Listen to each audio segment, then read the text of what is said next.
Video શરૂ કરતાં પહેલાં એક અત્યંત મહત્ત્વની સૂચના. આ વિડીયોની અંદર આપણે જે છે એ બેંકનું ઓએમઓ એટલે કે ઓપન માર્કેટ ઓપરેશન અને મોનેટરી પોલિસી કમિટી અને આ બધી વસ્તુ જોઈશું. તો આ બધી વસ્તુની અંદર જે છે અમુક નવા શબ્દો આવશે જે કદાચ તમે સાંભળેલા નહીં હોય. તો પહેલાં તમે આ વિડીયો અહીંયા જે ફોટો દેખાય છે, અહીંયા જે થંબનેલ દેખાય છે એ વિડીયો તમે જોઈ લો એટલે તમને ખબર પડી જાય કે રેપો રેટ શું છે, રિવર્સ રેપો રેટ શું છે, બેંક રેટ શું છે, એસએલઆર શું છે, સીઆરઆર શું છે, એ બધું મેં એમાં ગ્રાફિક સાથે ડિટેલમાં બધું સમજાવેલું છે. જો એમાં એ બધા વિડીયો તમે સમજેલા, એ બધા શબ્દો, એ બધા કીવર્ડ સમજેલા છો તો જ તમને આ વિડીયોની અંદર આગળ ખબર પડશે, નહીંતર કાંઈ ખબર પડશે નહીં, બધું ઉપરથી જ જશે. એટલે હું એવી રિક્વેસ્ટ કરીશ કે પહેલાં તમે આ રેપો રેટ અને રિવર્સ રેપો રેટવાળો વિડીયો જે છે એ પહેલાં જોઈ લો, પછી આ જુઓ. અથવા તો જો તમને પહેલેથી જ ખબર છે કે રેપો રેટ શું, રિવર્સ રેપો રેટ શું, તો તમે આગળ જે છે એ કન્ટિન્યુ કરી શકો છો. કારણ કે જે આ ગ્રાફિક વિડીયો, આ વિડીયો રહ્યો એ તમે જોઈ લેશો તો એમાં મેં બધું ગ્રાફિક સાથે સમજાવેલું છે કે બધું કઈ રીતે વર્ક કરે છે અને એનું મેં લોજિક પણ આપેલું છે. આની અંદર આપણે એ લોજિક ઓછું જોઈશું અને ડાયરેક્ટ જે છે એનું ઇમ્પ્લિમેન્ટેશન, અમલીકરણ જોવાની કોશિશ કરીશું. આગળનો ટોપિક 12મા નંબરનો છે મોનેટરી પોલિસી. મોનેટરી પોલિસી શું છે એ આપણે બધું વિગતવાર જોઈએ.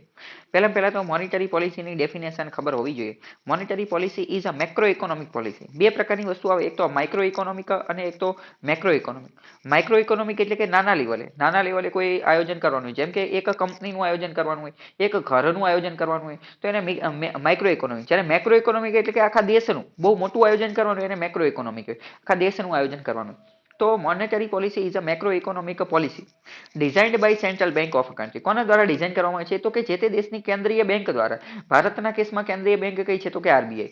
Two manage money supply and interest rate. તો એકદમ સિમ્પલ, સાદી અને સરળ જે છે એ મોનેટરી પોલિસીની વ્યાખ્યા થઈ ગઈ. અને જે કન્વે કરવા માંગે છે, જે હાર્દ દર્શાવવા માંગે છે એ પણ આવી ગયો. શું કે કેન્દ્રીય બેંક દ્વારા દર્શાવવામાં આવે છે, મેક્રો ઇકોનોમિક પોલિસી છે. અને બીજું કે manage money supply and interest rate. માર્કેટની અંદર, બજારની અંદર, જે તે દેશની અંદર પૈસાની જે સપ્લાય, લિક્વિડિટી જે છે, પૈસા કેટલી માત્રામાં હોવો જોઈએ એ નક્કી કરે છે, એને મેનેજ કરે છે. અને ઇન્ટરેસ્ટ રેટ, વ્યાજ દરો જે છે એ નક્કી કરે છે. ઇટ હેલ્પ્સ શેપિંગ વેરિયેબલ સચ એસ. આ મોનેટરી પોલિસી જે છે એના કારણે અમુક વસ્તુ કંટ્રોલ કરી શકાય છે, જેમ કે ઇન્ફ્લેશન એટલે કે ભાવ વધારો અથવા ફુગાવો, કન્ઝપ્શન એટલે કે વપરાશ, જે તે વસ્તુની વપરાશ, સેવિંગ એટલે કે બચત, ઇન્વેસ્ટમેન્ટ એટલે કે રોકાણ, અને કેપિટલ ફોર્મેશન એટલે કે મૂડીનું જે ફોર્મેશન, નવી મૂડી કઈ રીતે બનાવવું, એ બધું જે છે એ બનાવી શકાય છે અથવા એ બધાની અંદર કરી શકાય છે. તમને પ્રશ્ન થાય કે આ બધું મોનેટરી પોલિસીથી કઈ રીતે થઈ શકે? તો એ આપણે જેમ આગળ અંદર ઘૂસતા જઈશું એમ ખબર પડતી જશે. આનું મોનેટરી પોલિસી એમપી, એનું સિગ્નિફિકન્સ, મહત્વ સમજીએ તો monetary policy plays an important role in price stability. આનો અત્યંત મુખ્યત્વે આની ભૂમિકા કોની અંદર છે? તો કે પ્રાઇસ સ્ટેબિલિટીની અંદર. કોઈ પણ બજારની અંદર જે કોઈ પણ કિંમત જે છે એને સ્ટેબલ, એને સ્થિર જાળવી રાખે છે.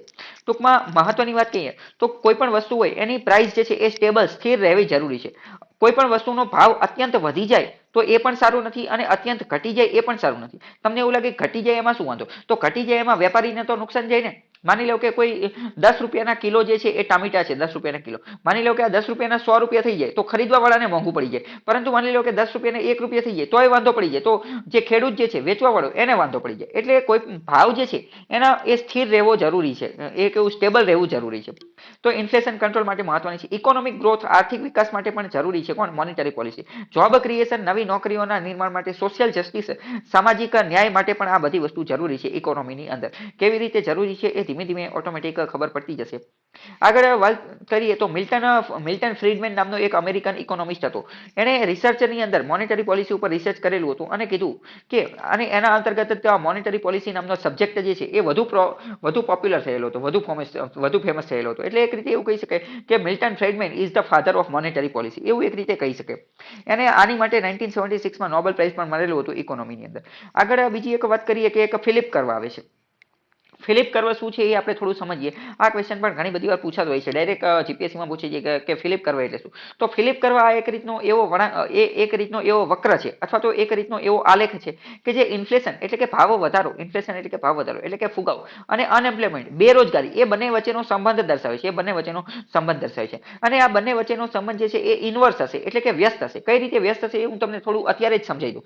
ફોર એક્ઝામ્પલ સમજો કે ઇન્ફ્લેશન વધશે, ઇન્ફ્લેશન એટલે કે ભાવ વધારો વધશે, ફુગાવો વધશે. તો ફુગાવો ક્યારે વધશે? ઉપરનું તીર છે એટલે કે વધશે. તો ફુગાવો ક્યારે વધશે? મેં તમને પહેલા જ કહી દીધેલું છે, એક મેં તમને બ્રહ્મ વાક્ય કહી દીધેલું છે કે ભાવ વધારો ત્યારે જ થાય જ્યારે લોકોની પાસે પૈસા હોય, એટલે કે જ્યારે માર્કેટની અંદર, બજારની પાસે પૈસા વધી જાય, બજારમાં પૈસા વધી જાય. જ્યારે માર્કેટની અંદર મની સપ્લાય, પૈસાની સપ્લાય વધી જાય ને ત્યારે જ ફુગાવો થાય, એની સિવાય ફુગાવો ન થાય. લોકો પાસે વધુ પૈસા હોય ત્યારે જ તો જે છે ભાવ વધશે ને, બાકી ભાવ વધશે નહીં. એટલે એક બ્રહ્મ વાક્ય યાદ રાખો કે લોકો પાસે પૈસા વધશે અથવા માર્કેટમાં બજારમાં મની સપ્લાય પૈસાનો જથ્થો વધશે તો ઇન્ફ્લેશન ફુગાવો ભાવ વધારો જોવા મળશે.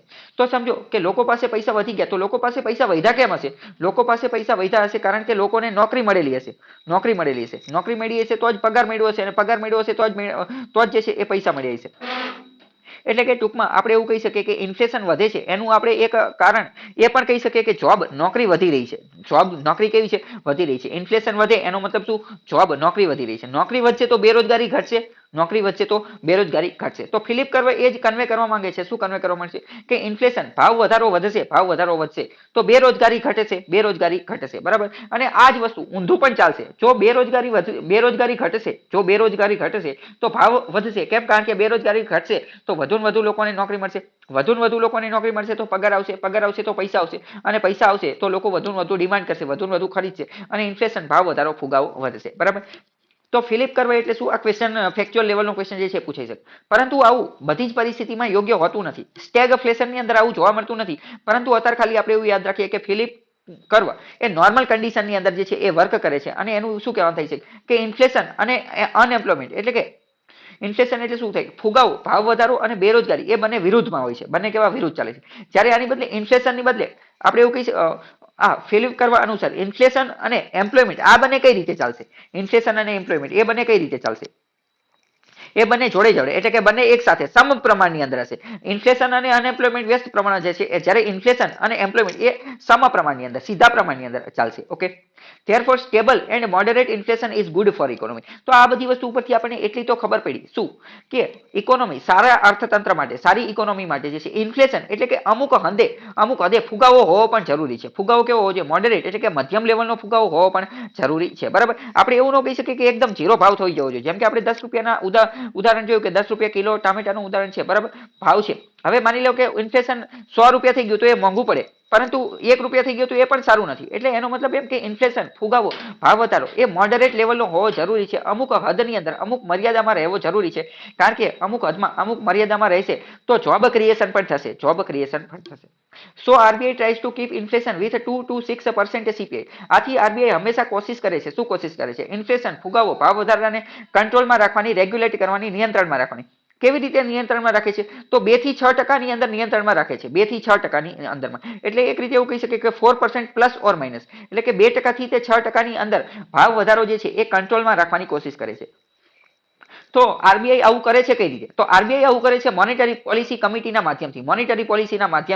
મોનેટરી પોલિસી જે છે એના માધ્યમથી એ આ બધું કાર્ય કરે છે. આરબીઆઈ દર 2 મહિને જે છે ને એ એની મીટિંગ કરે છે અને દર 2 મહિને પોલિસી બનાવે છે ભાવ વધારાને કંટ્રોલમાં રાખવા માટે. હવે મોનેટરી પોલિસી કમિટીની અંદર ટોટલ 6 સભ્યો. તો ટૂંકમાં હવે આપણને ખબર પડી ગઈ કે મોનેટરી પોલિસી શું છે. તો આ એક પ્રકારની એવી પોલિસી છે કે જે કેન્દ્રીય બેંક દ્વારા બનાવવામાં આવે છે અને આના અંતર્ગત આનો મુખ્ય એક જ ટાર્ગેટ છે કે બજારની અંદર માર્કેટની અંદર શું કરવામાં આવે તો કે ઇન્ફ્લેશન ભાવ વધારો ફુગાવો જે છે ને એને કંટ્રોલમાં રાખવામાં આવે. ફુગાવાને શું કહેવામાં આવે? કંટ્રોલમાં રાખવામાં આવે. જો ભાવ વધારો વધી જશે, ફુગાવો વધી જશે તો મોનેટરી પોલિસી એ જે છે એ કંઈક કરવું પડશે. જો ભાવ વધારો ઘટી જશે, ફુગાવો ઘટી જશે તો પણ મોનેટરી પોલિસી એ કંઈક કરવું પડશે. કારણ કે એનું કંટ્રોલિંગ, એનું નિયંત્રણ કરવાનું કાર્ય કોનું છે? Monetary policy. તો આની માટે મોનેટરી પોલિસી બનાવે છે કોણ? તો કે જે તે દેશની સેન્ટ્રલ બેંક, ભારતના કેસમાં આરબીઆઈ બનાવે. આની માટે આરબીઆઈ શું કરે છે? તો આની માટે આરબીઆઈ દર 2 મહિને મીટિંગ કરે છે અને દર 2 મહિને ચેક કરે છે કે શું માર્કેટની અંદર, બજારની અંદર જે છે એ ઇન્ફ્લેશન ભાવ વધારો ફુગાવો કંટ્રોલમાં છે કે નથી. જો કંટ્રોલમાં નથી તો એને કંટ્રોલમાં લાવશે. જો ભાવ વધી ગયો છે તો એને ઘટાડવાની કોશિશ કરશે. જો ઘટી ગયો છે તો એને વધારવાની કોશિશ કરશે. ટૂંકમાં એને કંટ્રોલમાં રાખશે. એની માટે આ જે મોનેટરી પોલિસી કમિટીની અંદર ટોટલ 6 સભ્યો હોય છે. કેટલા? 6 સભ્યો હોય છે.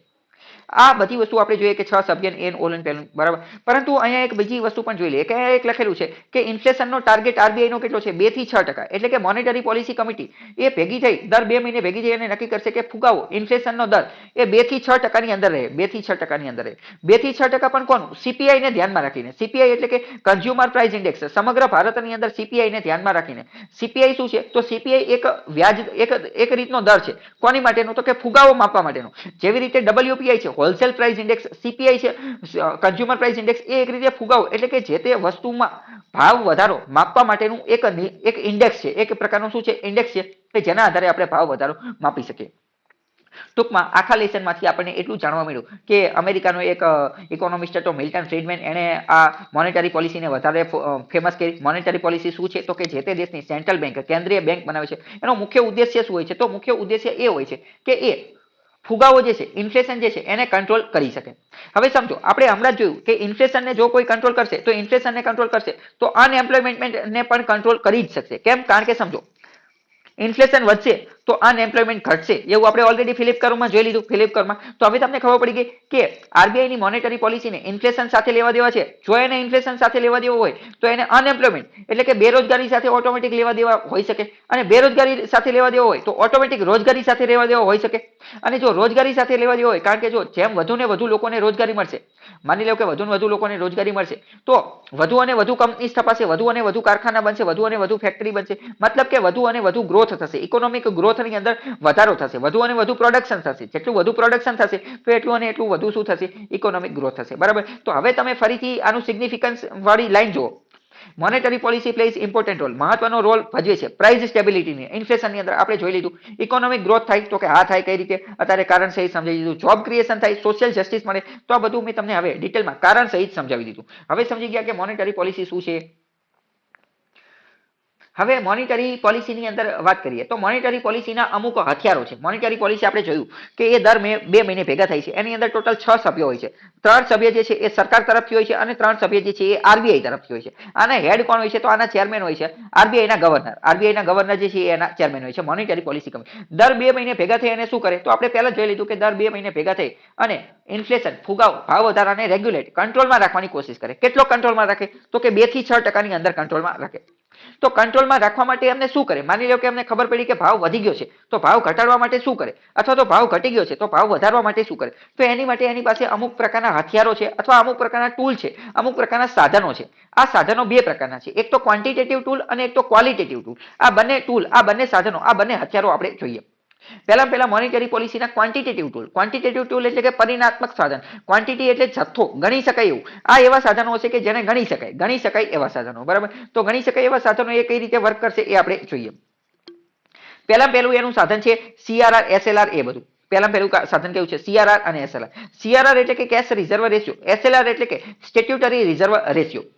CRR and SLR are collectively known as variable reserve ratio or statutory reserve ratio. આ બંનેને ભેગા થઈ અને જે છે એ વેરિયેબલ રિઝર્વ રેશિયો અથવા સ્ટેટ્યુટરી રિઝર્વ રેશિયો જે છે એ કહેવામાં આવે છે. હવે સૌથી પહેલા સમજો CRR એટલે શું, એ હું તમને થોડું સમજાવી દઉં. CRR જે છે એ દરેક બેંકે જાળવવાનો હોય છે, દરેક બેંકે જાળવવાનો. એનો મતલબ શું? એનો મતલબ એમ કે બેંક પાસે જેટલી પણ ડિપોઝિટ આવે છે ને એમાંથી અમુક પ્રકારના પૈસા એને રિઝર્વમાં રાખી દેવાના. રિઝર્વમાં એટલે કે પોતાની ખાનગી તિજોરીમાં મૂકી દેવાના. હકીકતમાં ખાનગી તિજોરીમાં નહીં, પરંતુ આરબીઆઈ પાસે જમા કરાવી દેવાના. અમુક પ્રકારના પૈસા જે છે, અમુક પૈસા બેંક પાસે જેટલી પણ ડિપોઝિટ આવે, જેટલા પણ પૈસા આવે એમાંથી અમુક ટકા ભાગ આરબીઆઈ પાસે જમા કરાવી દેવાનો. કોની માટે? તો કે ઇમરજન્સી માટે, રિઝર્વ માટે. કદાચ ક્યારેક બેંક જે છે એની અંદર કંઈક વાંધો પડી જાય, બધા લોકો એક સાથે પૈસા માંગવા આવી જાય અથવા બેંકની અંદર અમુક લોકો લોન બૂચ મારી અને જતા રહે, તો એવા કેસમાં રિઝર્વમાં ઇમરજન્સી માટે જે છે એ સીઆરઆર જાળવવો જરૂરી છે. તો અત્યારે સીઆરઆર કેટલો છે? તો કે 3% છે. એટલે માની લો કે બેંક પાસે 100 રૂપિયા કુલ ડિપોઝિટ આવે છે, કુલ ડિપોઝિટ 100 રૂપિયા આવે છે તો એમાંથી 3 રૂપિયા એને જે છે એ આરબીઆઈ પાસે જમા કરવાના અને 97 રૂપિયા જે છે ને 97 રૂપિયાની એ ડિપોઝિટ આપી શકે, 97 રૂપિયા લોનમાં આપી શકે, 97 રૂપિયા શું લોનમાં આપી શકે. અને આ જે કેશ રિઝર્વ રેશિયો, તો નામ ઉપરથી જ ખબર પડે છે કે એ ફરજિયાત કેમાં હોવો જોઈએ? કેશમાં હોવો જોઈએ, રોકડમાં હોવો જોઈએ. એટલે કે બેંકે આજે 3% જાળવવાના છે. આપણે કીધું કે એસબીઆઈ પાસે ટોટલ 100 રૂપિયા તો એમાંથી 3 રૂપિયા એને જે છે એ આરબીઆઈ પાસે જમા કરવાના. પછી એવું ન ચાલે કે એ 3 રૂપિયાની ગવર્મેન્ટ સિક્યુરિટી આપી દે અથવા 3 રૂપિયાનું ગોલ્ડ આપી દે, ચાલે નહીં. ફરજિયાત કેશમાં આપવું પડે. બરાબર.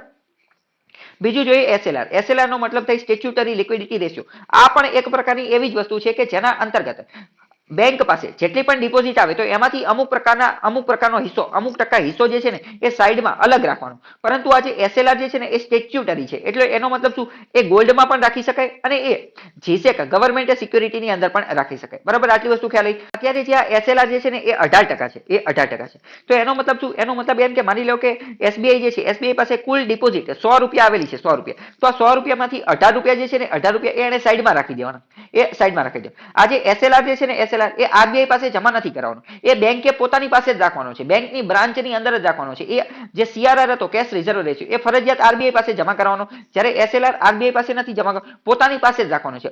કેટલો? 18%. મતલબ કે માની લો કે એસબીઆઈ પાસે કુલ 100 રૂપિયા ડિપોઝિટ આવી તો એમાંથી 18 રૂપિયા અલગ રાખી દેવાનું. પરંતુ આ 18 રૂપિયા કેશ રોકડમાં હોવા જોઈએ એવું જરૂરી નથી, એ ગોલ્ડમાં પણ હોઈ શકે અને જીસેક ગવર્મેન્ટ સિક્યુરિટીમાં પણ હોઈ શકે, બરાબર.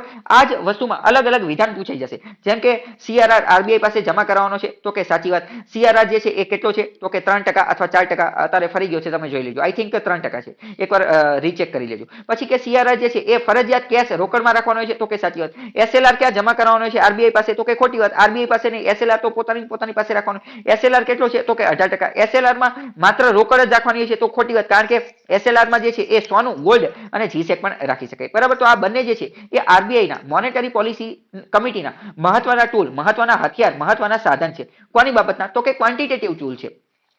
કેમ, કારણ કે આ આંકડાકીય બાબતો, ક્વોન્ટિટેટિવ ટૂલમાં તમારે એટલું યાદ રાખવાનું કે જેટલી પણ જગ્યાએ આંકડા આવશે એ બધા ક્વોન્ટિટેટિવ ટૂલ છે. તો સીઆરઆર કેટલો છે, સીઆરઆર અત્યારે 3% છે. એસએલઆર કેટલો છે, તો કે એસએલઆર અત્યારે 18% છે. હવે આરબીઆઈ ની મોનેટરી પોલિસી કમિટી જે છે, મોનેટરી પોલિસી કમિટી દર 2 મહિને ભેગી થાય અને સીઆરઆર અને એસએલઆર નો ઉપયોગ કરી અને ઇન્ફ્લેશન ની અંદર જે છે વધારો ઘટાડો કરી શકે. કઈ રીતે વધારો ઘટાડો કરે એ આપણે થોડું સમજવાની કોશિશ કરીએ. માની લો કે આપણે જોયું કે સીઆરઆર જે છે એ અત્યારે 3% છે, પરંતુ કોવિડ પહેલા જે છે ને આ 4% હતો. કોવિડ પહેલા કેટલો હતો, 4% હતો.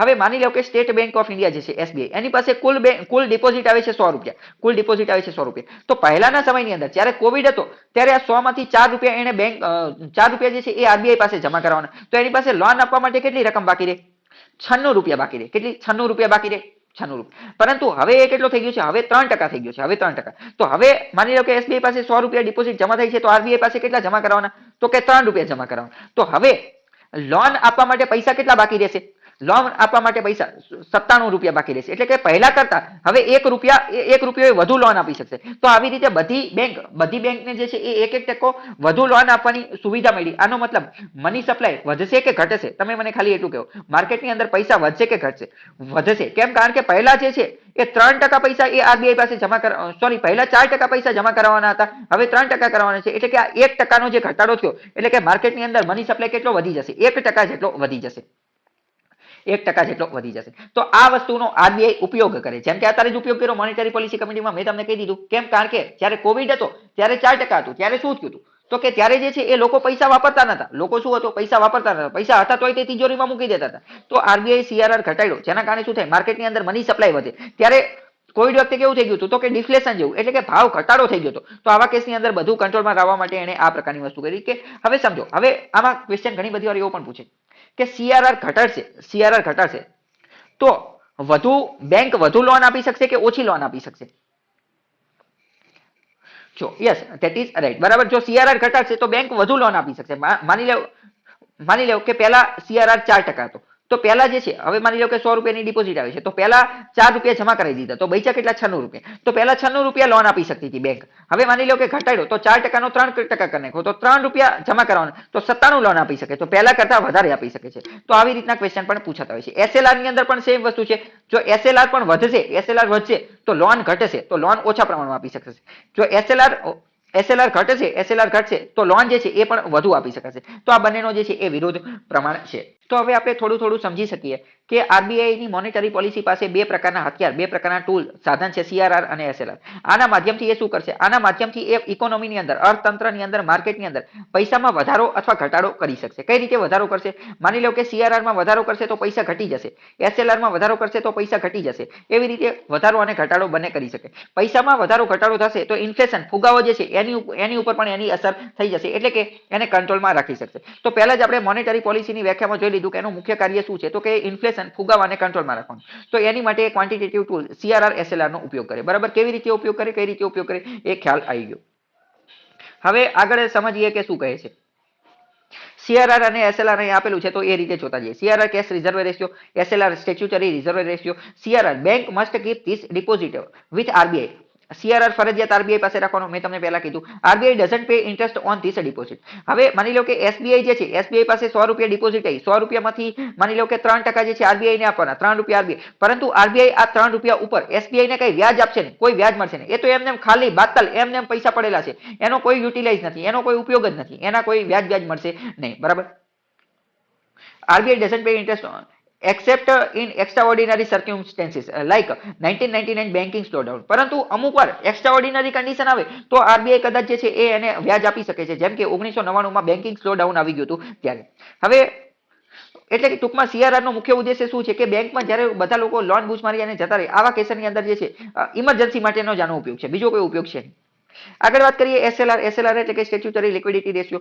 Bank must keep this much amount in liquid assets. આ આટલી અમાઉન્ટ જે છે એ બેંક એકાઉન્ટની અંદર રાખવાની, લિક્વિડ એસેટની અંદર. લિક્વિડ એટલે કે પ્રવાહી માધ્યમની અંદર, એટલે કે ફટાફટ જેનું કેશ કન્વર્ટ થઈ જાય, જેમ કે ગોલ્ડ, જેમ કે જીસેક, જેમ કે ટી બિલ્સ એટલે કે ટ્રેઝરી બિલ્સ, જેમ કે સ્ટેટ ડેવલપમેન્ટ લોન બોન્ડ અને અધર સિક્યુરિટી નોટિફાઈડ બાય આરબીઆઈ. આ બધી વસ્તુની અંદર રાખવાની, જેના કારણે શું થાય કે આ બધી વસ્તુની અંદર હશે તો ફટાફટ એને જે છે કેશમાં કન્વર્ટ કરી શકાશે, ફટાફટ કેશમાં, એટલે કે લિક્વિડ એસેટની અંદર રાખવાની. સીઆરઆર ની અંદર જોઈએ તો બેંક અર્ન્સ નો પ્રોફિટ ઇન્ટરેસ્ટ એસેટ. સીઆરઆર માં જેટલા પૈસા મૂકેલા હશે તો એમાં બેંકને કોઈ પણ પ્રોફિટ કે કોઈ પણ વ્યાજ મળતું નથી. એસએલઆર માં જોઈએ તો સમ પ્રોફિટ મે બી ઇન્વોલ્વડ. એસએલઆર ની અંદર બેંકને થોડો ઘણો પ્રોફિટ મળશે. પ્રશ્ન થાય કઈ રીતે? પ્રશ્ન થાય એનો જવાબ એ છે કઈ રીતે પ્રોફિટ મળશે. કારણ કે માની લો કે બેંકે જે છે જીસેક ની અંદર ઇન્વેસ્ટ કરેલું છે તો જીસેક ની અંદર થોડો ઘણો વ્યાજ જે છે મળશે. ગોલ્ડ ની અંદર ઇન્વેસ્ટ કરેલું છે તો ગોલ્ડ નો ભાવ વધતો ઘટતો રહે છે. ટી બિલ્સ તો ટી બિલ્સ પણ જીસેક જેવું છે. સ્ટેટ ડેવલપમેન્ટ બોર્ડ, આ સ્ટેટ ડેવલપમેન્ટ લોન બોર્ડ જે છે ને એ હકીકતમાં રાજ્ય માટેના જીસેક છે. રાજ્ય જે જીસેક ઇસ્યુ કરે એ એને એસડીએલ કહેવામાં આવે છે, બરાબર. તો એ બધાની અંદર એને થોડો ઘણો પ્રોફિટ વ્યાજ જે છે એ મળશે. હવે આગળ ફરીથી સીઆરઆર જોઈએ તો CRR first suggested by the British economist JM Keynes. CRR નો ખ્યાલ કોણે આપ્યો તો કે JM Keynes, British economist and first અને અમેરિકાની federal reserve, central bank of USA, એની અંદર આને જે છે એ ઉપયોગમાં લેવામાં આવેલો હતો. ભારતની અંદર જોઈએ તો આરબીઆઈ એક્ટ 1934 ની અંદર આની જે છે એ કીધેલું છે કે આ ફરજિયાત રાખવાનું જ છે. આ એસએલઆર ની વાત કરીએ તો એ ક્યાં આપેલું છે? એ બેન્કિંગ રેગ્યુલેશન એક્ટ 1949 માં આપેલું છે. આ વિધાન પર તમને પૂછી જશે કે સીઆરઆર નું ક્યાં આપેલું છે તો કે આરબીઆઈ એક્ટ ની અંદર. જ્યારે એસએલઆર નું ક્યાં આપેલું છે તો એ બેન્કિંગ રેગ્યુલેશન એક્ટ ની અંદર આપેલું છે. RBI can fix any amount of CRR. RBI કેટલું કોઈ પણ માત્રાની અંદર જે છે એ સીઆરઆર રાખી શકે છે. મેં તમને કીધું પહેલા 4% હતો, અત્યારે ઘટાડી અને 3% કરી નાખ્યો. લીગલી કાયદાકીય રીતે there is no minimum floor or maximum ceiling, presently 3% of net demand and time liability. એટલે કે આની ઉપર કોઈ અપર લિમિટ કે લોઅર લિમિટ છે નહીં, એને જેટલો રાખવો હોય એટલો રાખી શકે છે. અત્યારે કેટલો છે? 3%. પરંતુ 3% કોનો? તો કે net demand and time liability NDTL. ટૂંકમાં બેંક પાસે જેટલી ડિપોઝિટ, જેટલા કુલ પૈસા જે છે ને એની ઉપર 3% ગણવાના. એસએલઆર ની વાત કરીએ તો કાયદાકીય દ્રષ્ટિએ જે છે એ એસએલઆર ની લિમિટ છે, અપર લિમિટ છે. કેટલી લિમિટ છે? તો કે 40%. 40% કરતા વધુ રાખી શકાય નહીં. એસએલઆર 40% કરતા વધુ રાખી શકાય નહીં. એવું શા માટે રાખેલું હશે એ તમે વિચારો. એ વિચારો તો તમને જો પહેલા તો અત્યારે 18% છે ખબર પડી કે એસએલઆર ની લિમિટ રાખી દીધી 40%. એવું શા માટે રાખેલું એનો પણ હું તમને અત્યારે જવાબ આપી દઉં. બેંકનો મુખ્ય ઉદ્દેશ્ય શું છે? માની લો કે બેંક તો આપણે જોયું કે માની લો કે બેંક પાસે 100 રૂપિયા અને 100 માંથી 3 રૂપિયા સીઆરઆર માં જતા રહ્યા અને 18 રૂપિયા જે છે એ એસએલઆર માં જતા રહ્યા તો કેટલા બચ્યા? 79 રૂપીસ બચ્યા. હવે બેંકે આ 79 રૂપીસ જે છે ને આને કોકને લોનમાં આપવા પડશે અને આની ઉપર વ્યાજ કમાવવું પડશે. આની ઉપર વ્યાજ એટલે કે ટૂંકમાં બેંકે આની ઉપર કોઈ પ્રોફિટ અર્ન કરવો પડશે, પ્રોફિટ કમાવવો પડશે. તમને એવું લાગે પ્રોફિટ ક્યાં કમાવવો પડશે? બેંકે આની ઉપર પ્રોફિટ કમાવવો પડશે. કેમ? કારણ કે આ 79 રૂપીસ એ બેંકના ખુદના નથી, કોકે ડિપોઝિટ કરેલા છે અને જેને ડિપોઝિટ કરેલા છે એની ઉપર બેંકે એને વ્યાજ આપવાનું છે. જે વ્યક્તિએ બેંકમાં પૈસા મૂકેલા છે તો એને તો એના સેવિંગ એકાઉન્ટ ઉપર વ્યાજ આપવાનું છે. અમુક એફડી માં મૂકેલા છે તો એને દર વર્ષે 5%, 6% જે વ્યાજ એ આપવું પડશે. એટલે બેંકે ક્યાંકથી પૈસાનો જુગાડ કરવો પડશે. બેંક એક રીતે વેપારી છે. બેંક શું છે? વેપાર કરે છે. તો એને હવે આ 79 રૂપીસ ઉપર ક્યાંક ને ક્યાંક પૈસા જે છે એ આપવા પડશે. તો એ બેંક જે છે એ કોઈ ઉદ્યોગપતિને, કોઈ વેપારીને, કોઈ બિઝનેસમેનને, કોઈ ઇન્ડસ્ટ્રીયલિસ્ટને પૈસા લોનમાં આપશે, વ્યાજે આપશે અને એની ઉપરથી ઇન્ટરેસ્ટ જે છે એ પ્રાપ્ત કરશે.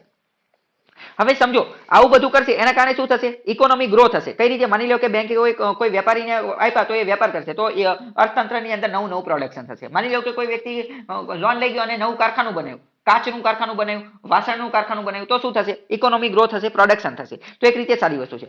પરંતુ લોન આપવામાં બેંકની અંદર રિસ્ક રહેલી છે. બેંકે શું રિસ્ક રહેલી છે? માની લો કે જે વ્યક્તિ લોન લઈ અને જતો રહ્યો, હવે એ લોન બૂચ મારીને જતો રહ્યો તો એ પૈસા પાછા નો આવે તો એટલે બેંક ઉપર હંમેશા લટકતી તલવાર હોય છે. જ્યારે લોન આપે ને એટલે તમે જોજો ઘણી બધી વાર બેંક શું કરે તો ઘણી બધી લાંબી પ્રોસેસ પછી લોન આપે. એટલે બેંક ઉપર લટકતી તલવાર હોય છે કે પૈસા પાછા નહીં આવે તો આવા કેસમાં માની લો બેંક શું કરે? બેંક પાસે સેફેસ્ટ, સૌથી સરળમાં સરળ સુરક્ષિત રસ્તો કયો છે?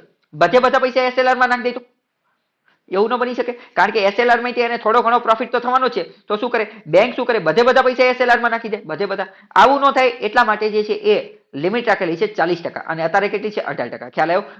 એવું ન થાય એટલા માટે આવું રાખેલું છે. ઓકે, આગળ વાત કરીએ સીઆરઆર કોને જણાવવાનો છે તો ઓલ શેડ્યુલ કમર્શિયલ બેંક, બધી વાણિજ્ય બેંકો એ જાણવાનો છે. પછી must keep CRR. However RBI may prescribe separate. હવે જો બધી મોટે ભાગે બધી કમર્શિયલ બેંકોએ તો જાળવવાનો જોઈએ છે. હવે સીઆરઆર કોને જાળવવાનો કોને નહીં જાળવવાનો, તો એ આરબીઆઈ અલગ અલગ ગાઈડલાઈન રજૂ કરતી હોય. જેમ કે અમુક વાર વાત કરીએ તો હાવેવર મે પ્રિસ્ક્રાઇબ રિજિયોનલ રૂરલ બેંક જે છે, કોઓપરેટિવ બેંક જે છે, તો એમને અલગ અલગ સીઆરઆર જાળવવાનો હોય. અમુકને 3% હોય, અમુકને 2% હોય, બરાબર. તો બધા મોટે ભાગે મુખ્યત્વે તો બધી બેંકોએ જાળવવાનો હોય છે, પરંતુ અમુક વાર ના પણ પાડી દે, બરાબર. અમુક વાર ના પણ પાડી દે. એસએલઆર ની વાત કરીએ તો એસએલઆર જે છે એ બધીએ જાળવવાનો હોતો નથી. અમુક સિમિલર ટુ લેફ્ટ સેલ, એટલે કે આરબીઆઈ ઉપર ડિપેન્ડ કરે છે. આરબીઆઈ અમુક વાર ચડાવવાનો હોય, અમુક વાર ન ચડાવે, બરાબર. આટલી વસ્તુ ખ્યાલ આવી. આગળ વાત કરીએ CRR SLR are counted on fortnightly basis. CRR અને એસએલઆર આપણે જોઈ લીધું કે NDTL net demand and time લેબ બેંક પાસે ટોટલ કેટલા પૈસા છે એની ઉપર લાગુ પડે છે, પરંતુ સમયની વાત કરીએ તો ફોર્ટનાઇટલી ઉપર, ફોર્ટનાઇટલી એટલે કે 15 દિવસ ઉપર લાગુ પડે છે. 15 દિવસ.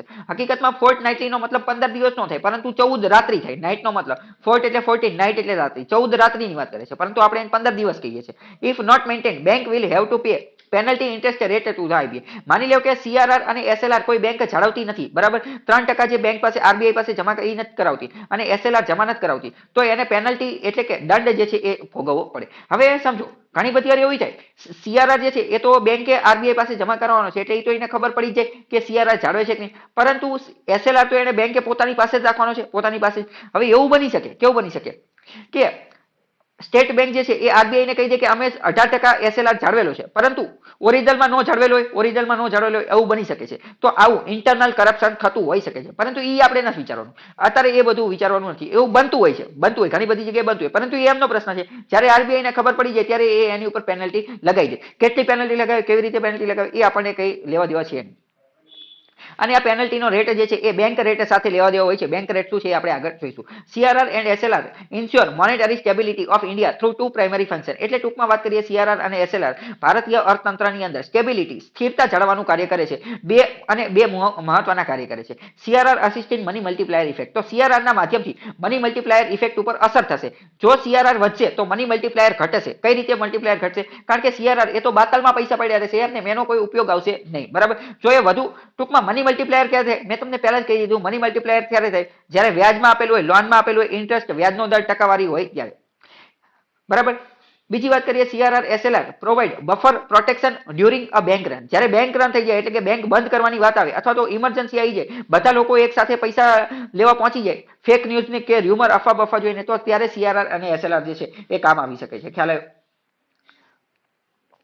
While in theory CRR SLR can be used for inflation control, but RBI primarily relies on repo rate, its policy rate, to combat inflation and not a CRR SLR. આપણે અત્યારે થિયરીની અંદર જોયું કે ઇન્ફ્લેશનને કંટ્રોલમાં કરવા માટે CRR અને SLR જે છે એ ઉપયોગમાં આવી શકે છે, પરંતુ પ્રેક્ટિકલમાં RBI આ CRR અને SLR નો ઉપયોગ ઇન્ફ્લેશનને કંટ્રોલ કરવા માટે કરતી નથી. તો કોનો કરે છે? તો રેપો રેટ નો કરે છે. જે રેપો રેટ જે છે, repo rate, reverse repo rate, આ બધાનો ઉપયોગ કરે છે પોતાના પોલિસી રેટ, એને પોલિસી રેટ પણ કહે છે, ઇન્ફ્લેશનને ડામવા માટે. ખ્યાલ આવ્યો આટલી વસ્તુ?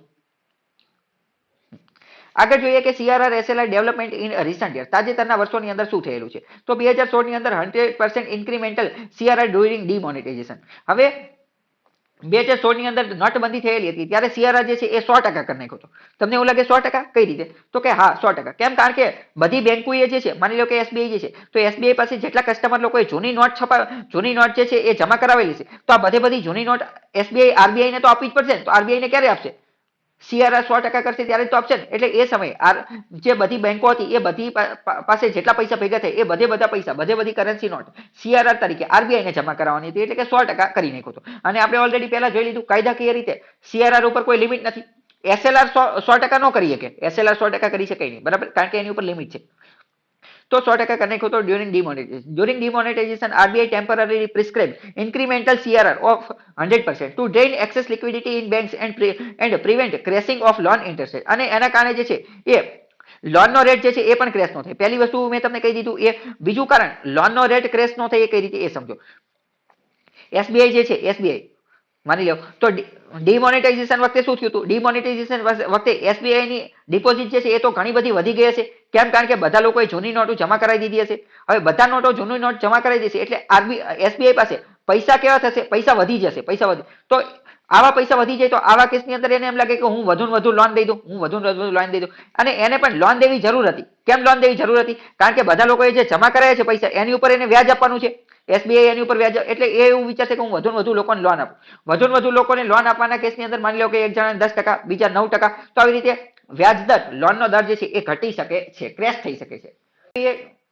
2020 ફેબ્રુઆરીની અંદર સીઆરઆર એક્ઝેમ્પશન ફોર 5 years, 5 વર્ષ માટે સીઆરઆઈ થી મુક્તિ આપી દીધી 2020 ફેબ્રુઆરીની અંદર કોવિડના કારણે, ડિપેન્ડિંગ ઓન લોન્સ, પણ લોનના આધારે, એ લોનની આધારે 2020 ફેબ્રુઆરીની અંદર RBI instructed the schedule commercial bank, RBI સૂચના આપી શેડ્યુલ કમર્શિયલ બેંક એટલે કે વાણિજ્ય બેંકોને. શું સૂચના આપી એ નીચે લખેલી છે કે whatever new loans you give for automobile, residential housing, home mortgage, MSME after 31 January 2020 up to આટલી તારીખ સુધી તમે જો આ સેક્ટરની અંદર લોન આપશો, કયા કયા સેક્ટર, ઓટોમોબાઈલની અંદર, રેસિડેન્શિયલ હાઉસિંગની અંદર, હોમ મોર્ટગેજની અંદર અથવા એમએસએમની અંદર, જો આટલા સેક્ટરની અંદર તમે લોન આપશો ને તો તમારે સીઆરઆર જાળવવાની જરૂર નથી. આટલા આ સેક્ટરમાં જેટલા પૈસા આપેલા છે ને એ પૈસા ઉપર તમારે સીઆરઆર રાખવાની જરૂર નથી. You can subtract that much of loaned amount from deposit while compounding cash reserve ratio. બરાબર, એટલે આ એ જ વાત કરે છે, મેં તમને કીધું. પરંતુ કેટલા ટાઈમ માટે? તો કે 5 વર્ષ માટે. માની લો કે આરબીઆઈ પાસે કુલ 1000 રૂપિયા છે, તો 1000 રૂપિયામાંથી સીઆરઆર કેટલો આપવાનો? તો કે 3%. તો આના 3% કેટલા થાય? તો આના 3% થાય 30 રૂપિયા. 30 રૂપિયા, બરાબર. પરંતુ હવે માની લો કે આ 1000 રૂપિયા ડિપોઝિટ જે છે, આ 1000 રૂપિયામાંથી માની લો કે 500 રૂપિયા જે છે ને, 500 રૂપિયા એ ઓટોમોબાઈલ, રેસિડેન્શિયલ અને એમએસએમઈ ને લોનમાં આપી દીધો છે. 500 રૂપિયા આ ઉપરના 3 માંથી આપેલો છે, તો બચ્યા કેટલા? બચ્યા 500. તો હવે આ 500 ઉપર જ સીઆરઆર ગણવાનો. તો આ 500 ના 3% ગણવાનો. તો આ 500 ના 3% કેટલા? 15 રૂપિયા થશે. તો પહેલા હકીકતમાં બેંકે આરબીઆઈ ને કેટલા આપવા પડતા હતા? 30 રૂપિયા આપવા પડતા હતા, પરંતુ હવે 15 જ આપવા પડશે. તો બેંક કયો રસ્તો અપનાવશે? બેંક 15 વાળો રસ્તો અપનાવશે. કેમ? કારણ કે આરબીઆઈ પાસે જે પૈસા જમા એ તો રદ બાતલ એમને એમ ખાલી પડ્યા રહેશે, એની ઉપર બેંકને કોઈ પ્રોફિટ થશે નહીં, કોઈ પ્રોફિટ. તો બેંકની તો હંમેશા એવી જ આદત હોય ને, મેં તમને કીધું બેંકને એક વેપારી તરીકે જુઓ, તો બેંકની શું કે વધુ ને વધુ પ્રોફિટ થાય, એટલે એ વધુ ને વધુ, ટૂંકમાં આરબીઆઈ નો હિડન એજન્ડા શું છે? હિડન એજન્ડા એનો એવો હતો કે ઓટોમોબાઈલ સેક્ટરમાં, રેસિડેન્શિયલ હાઉસિંગ સેક્ટરમાં અને એમએસએમઈ સેક્ટરમાં બેંક વધુ અને વધુ લોન આપે, કારણ કે એમાં વધુ લોન આપશે તો એને સીઆરઆર માંથી એક્ઝેમ્પશન, મુક્તિ મળશે. In other words, if a bank gives more loan to the above 3 sector, જો બેંક ઉપરના 3 સેક્ટર કયા કયા, ઓટોમોબાઈલ, રેસિડેન્શિયલ અને એમએસએમઈ, એને વધુ અને વધુ લોન આપશે, it will have to keep less CRR. તો એવા કેસની અંદર બેંકે ઓછો CRR રાખવો પડશે, ઓછો CRR, બરાબર. તો અહીંયા એ જ બધી વસ્તુ જે છે લખેલી છે. ટૂંકમાં ઇકોનોમિક ગ્રોથમાં મજબૂત થશે, બેંકનો પ્રોફિટ વધશે અને વધુ ને વધુ બિઝનેસ એક્ટિવિટી વધશે, બરાબર. નીચે એ બધી વસ્તુ ડિટેલમાં સમજાવેલી છે. ઓકે, આગળ વાત કરીએ. માર્ચ 2020 ની અંદર CRR reduced from 4% to 3%. આપણે ઓલરેડી વાત થઈ ગઈ આત્મનિર્ભર ભારત માર્ચ 2020 ની અંદર પહેલા CRR મેં કીધું 4% હતો, અત્યારે કેટલો થઈ ગયો? 3%. કરંટ યાદ રાખવાનો 3% અત્યારે છે, બરાબર. આવું શા માટે કર્યું? આની પાછળનું પગલું, આની પાછળનું કારણ જે છે એ સમજીએ. કોરોના મહામારી આવી ગઈ હતી, એનાથી ડામવા માટે. To revive Indian economy after corona, RBI made certain changes in its monetary policy કમિટીની અંદર જે છે એને સુધારો કર્યો. સમજો, પહેલા 4% હતો, એટલે કે વધુ પૈસા જમા કરવા પડતા હતા આરબીઆઈ પાસે. કોને? તો કે બેંકોએ. પરંતુ હવે 3% કરી નાખ્યું, એટલે કે ઓછા પૈસા જમા કરવા પડશે, એટલે કે હવે માર્કેટની અંદર પૈસા વધશે. અને ત્યારે આમે તે આરબીઆઈ જે છે કોવિડની વખતે લિક્વિડિટી ક્રંચ થઈ ગયું હતું, એટલે પૈસા વધારવાની વાત હતી, એટલે પૈસા વધારવા માટે આ બધું કરેલું હતું. Parallelly, government also took announcement relief in tax filing. આ સમયગાળા દરમિયાન, કોવિડ વાળા સમયગાળા દરમિયાન સરકારે પણ રાહત આપી ટેક્સ ફાઇલિંગ ની અંદર. ફ્રી ફૂડ, મફતમાં ખોરાક ને એવું બધું આપ્યું ગરીબ લોકોને. Collectively Modi labelled this action of RBI plus government આત્મનિર્ભર ભારત. આ આખા પેકેજને આત્મનિર્ભર ભારત પેકેજ કીધું હતું. 2020 માર્ચની અંદર આરબીઆઈ જે છે એ 100 બીપીએસ એટલે કે 100 બીપીએસ પોઈન્ટનો જે છે એ સીઆરઆર માં ઘટાડો કર્યો. જો 100 બીપીએસ પોઈન્ટ નો મતલબ 1% થાય. પહેલા કેટલો હતો? જો આ થોડુંક સમજી લેવો. પહેલા 4% હતો, એમાંથી 3% કરી નાખ્યું, બરાબર. પરંતુ જ્યારે આ લોકો મિટિંગમાં જે વાત કરતા હોય ને, તો 1% ઘટાડશું, 2% ઘટાડશું એવું નથી કહેતા. ત્યારે મિટિંગમાં એવડા ઓફિશિયલી એવું બોલે છે કે 100 બીપીએસ એટલે કે 100 બેઝિસ પોઈન્ટ ઘટાડે છે. 100 બેઝિસ પોઈન્ટ નો મતલબ થાય 1%, તો 50 બેઝિસ પોઈન્ટ નો મતલબ કેટલા થાય? 0.5%. એવી રીતે, બરાબર. એટલે એ લોકો ટૂંકમાં બેઝિસ પોઈન્ટમાં વાત કરતા હોય છે, એટલે ટૂંકમાં બેઝિસ પોઈન્ટ તમે જોવો તો કઈ કન્ફ્યુઝ થતા નહીં. ઓકે, ખ્યાલ આવ્યો? તો પહેલા 4% હતો, અત્યારે 3% થઈ ગયો. અને આ જે 3% જે છે એ for a period of 1 year up to 2021 March સુધી, 2021 માર્ચ સુધી એવું કીધેલું હતું. પરંતુ પછી એ અત્યારે જે વધારેલું છે, this will increase the loanable fund. આના કારણે લોનમાં આપવાનો ફંડ જે છે એ વધી જશે. ખ્યાલ આવ્યો? નીચે એક ક્વેશ્ચન આપેલો છે, સીઆરઆર રિફર્સ ટુ. સીઆરઆર કોને કહેવામાં આવે છે? The share of the NDTL that bank have to hold as liquid asset. પેલું એવું કહે છે કે એ હિસ્સો કે જે બેંકે લિક્વિડ તરીકે રાખવાનો છે. શું સાચો જવાબ આવશે? તો કે ના, ખોટો જવાબ. બીજું, the share of NDTL that banks have to hold as balance with RBI. બીજું એવું કહે છે કે એ હિસ્સો કે જે બેંકે આરબીઆઈ પાસે રાખવાનો છે. સાચો જવાબ આવશે કે ખોટો આવશે? તો બીજો જવાબ જે છે એ સાચો છે, કારણ કે સીઆરઆર જે છે એ આરબીઆઈ પાસે રાખવાનો છે, તો બીજો જવાબ સાચો છે. ત્રીજું જોઈ લઈએ કે the share of net demand and time liability that banks have to hold as part of their cache reserve. Cache reserve banks have to, અહીંયા જો બેંક્સને નથી રાખવાનો, આરબીઆઈ પાસે જમા કરવાનો, તો એ ખોટું છે. The ratio of cash holding of reserve banks, આ પણ ખોટું છે. આન્સર આનો જે છે એ બી આવશે. બરાબર, આગળ જોઈએ એસએલઆર રિડક્શન ટુ 18% ઓફ એનડીટીએલ. એસએલઆરમાં પણ 18% જે છે એ કરી નાખેલો છે. 2018ની અંદર આરબીઆઈ કીધું કે SLR will be gradually reduce to 18% of NDTL in following phases. 18% સુધી ઘટાડવામાં આવશે. કેવી રીતે? તો કે જાન્યુઆરી 5, 2019ની અંદર 19.25, પછી 19%, પછી 18.75, પછી 18.50, 18.25 અને છેલ્લે એપ્રિલ 11, 2020ની અંદર કેટલો થઈ જશે? તો કે 18%. અને અત્યારે પણ 18% જ છે. તો જ્યારે કોવિડ આવેલો હતો જાન્યુઆરી 2019ની અંદર, ત્યારથી ધીમે ધીમે ગ્રેજ્યુઅલી ધીમે ધીમે જે છે અત્યારે 18% સુધી પહોંચેલા. આની સાથે અમુક કીવર્ડ જોડાયેલા છે. કયા કયા કીવર્ડ છે? તો કે liquidity coverage ratio LCR and high quality liquidity asset HQLA. આ બંને કીવર્ડ કયા કયા છે એ આપણે જે છે આગળના ટોપિકની અંદર જોઈશું, કારણ કે બેસલ નોર્મ સાથે જોડાયેલા છે એટલે. તો આ બાબતની અંદર અત્યાર સુધી જેટલું સમજેલે એની અંદરથી એક એમસીક્યુ આપેલો છે કે એસએલઆર સ્ટેચ્યુટરી લિક્વિડિટી રેશિયો, એની બાબતે સાચું વિધાન કરેક્ટ ફાઇન્ડ આઉટ કરવાનું છે. 3 વિધાન આપેલા છે. પહેલું એવું કહે છે કે to meet SLR commercial banks must keep cash only. પહેલામાં એવું કહે છે કે એસએલઆરમાં કેશ જ રાખવો પડે. પહેલું વિધાન જ ખોટું પડી જાય છે, કારણ કે એસએલઆરની અંદર જે છે ઓનલી કેશની જરૂર નથી, ગોલ્ડ અથવા જીસેક પણ ચાલે. બીજું કહે છે કે SLR is maintained by the banks with themselves. એસએલઆરમાં બેંક જે છે પોતાની પાસે રાખી શકે છે પૈસા જે છે. તો બીજું જે છે એ રાઈટ સાચું પડી જશે. ત્રીજું કહે છે કે SLR restricts the bank leverages in pumping more money into economy. આનો મતલબ આ શું સાચું પડશે ખોટું પડશે ખ્યાલ છે? આનો મતલબ શું થાય? એસએલઆર રિસ્ટ્રિક્ટ કરે છે. એસએલઆર રિસ્ટ્રિક્ટનો મતલબ શું? અટકાવે છે. SLR restricts the bank leverage in pumping more money into the economy. એટલે કે એસએલઆર બેંક લોકોને, બેંક જે છે બેંક એને રિસ્ટ્રિક્ટ, એને અટકાવે છે. કોનાથી અટકાવે છે? તો કે pumping more money into the economy. ઇકોનોમીની અંદર, અર્થતંત્રની અંદર વધુ મની, વધુ પૈસા પંપ કરતા એટલે કે વધુ પૈસા એડ કરતા, વધુ પૈસા ઉમેરવાથી અટકાવે છે. તો બરાબર સાચી વાત છે, કારણ કે 18% પૈસા જે છે એ બેંકે પોતાના એસએલઆરમાં રાખવાના છે. મતલબ કે આ 18% અમાઉન્ટ જે છે એ તો બેંક પાસે, બેંકની તિજોરીમાં, બેંકની પાસે પડેલા રહેશે. એટલે કે એ પૈસા, એ મની ઇકોનોમીની અંદર, અર્થતંત્રની અંદર નહીં આવે. પરંતુ જો એસએલઆરને કાઢી નાખવામાં આવે તો એ 18% પૈસા પણ ક્યાં આવી જશે? લોન સ્વરૂપે પમ્પ ઇનટુ ધ ઇકોનોમી, એટલે કે માર્કેટની અંદર, બજારની અંદર આવી જશે. કરેક્ટ પૂછેલું છે તો આન્સર શું આવશે? પહેલું ખોટું આવશે.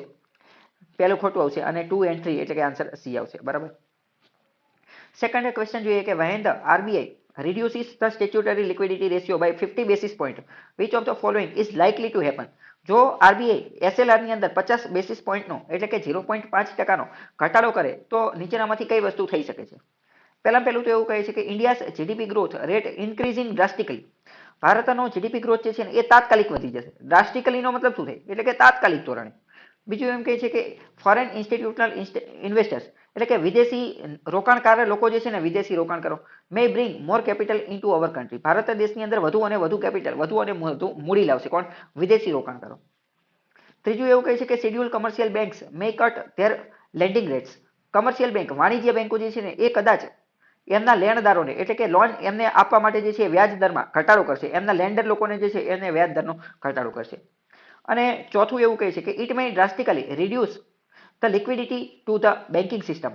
ડ્રાસ્ટિકલી એટલે કે તાત્કાલિક ધોરણે જે છે ને એ બેન્કિંગ સિસ્ટમની અંદર લિક્વિડિટી, તરલતા જે છે એમાં ઘટાડો થઈ જશે, રિડ્યુસ થઈ જશે. તો આન્સર શું આવશે? આ બધાના આધારે તમે હવે આ આન્સર જે છે ને એ આપણે સોલ્વ કરવાની કોશિશ કરીએ.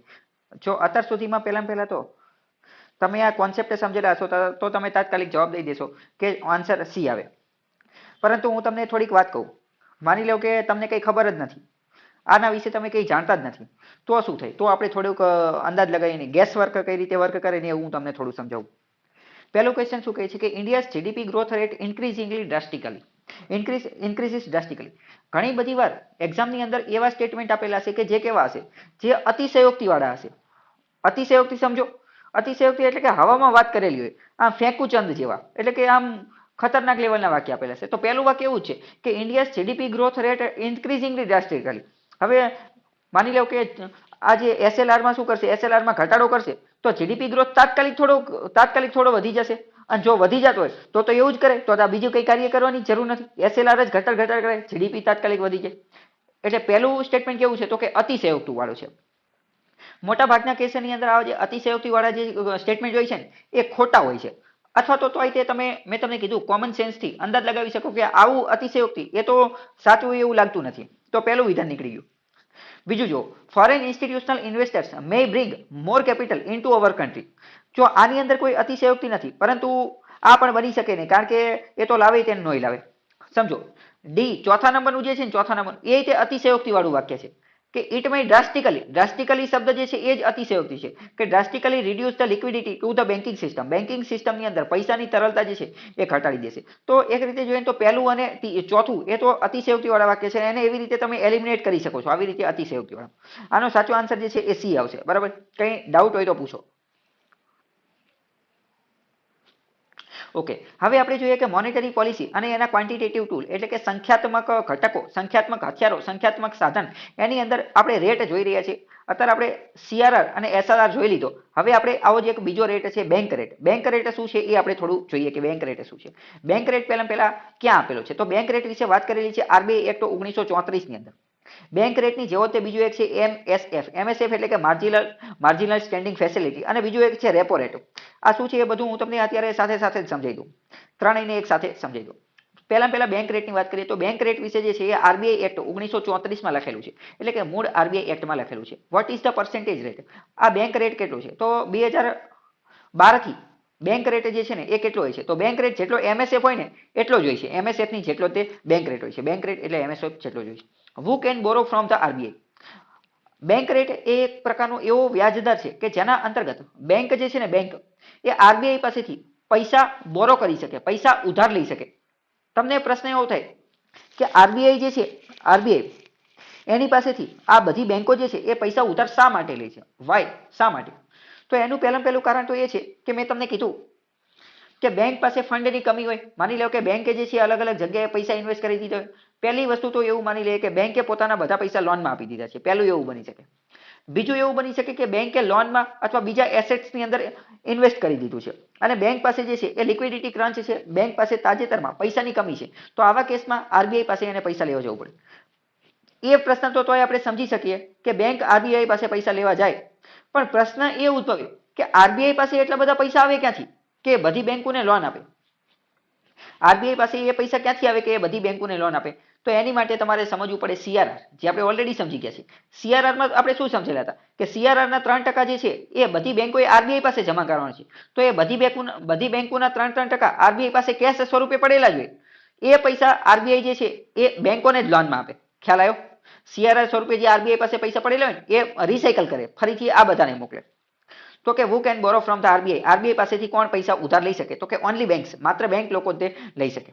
બીજી વાત કરીએ, બેંક રેટ અને એમએસએફ માર્જિનલ સ્ટેન્ડિંગ ફેસિલિટી બંને જે છે ને બંને એક પ્રકારની એવી વસ્તુ છે કે જેના અંતર્ગત બેંક એટલે કે કોઈ પણ બેંક, કમર્શિયલ બેંક જે છે ને કોઈ પણ બેંક એ આરબીઆઈ પાસેથી પૈસા ઉધાર લઈ શકે. બેંક રેટ ઉપર લઈ શકે અને એમએસએફ ઉપર માર્જિનલ સ્ટેન્ડિંગ ફેસિલિટી ઉપર પણ લઈ શકે. બંનેની અંદર ખાલી થોડો ફેર છે. શું ફેર છે એ જોઈએ.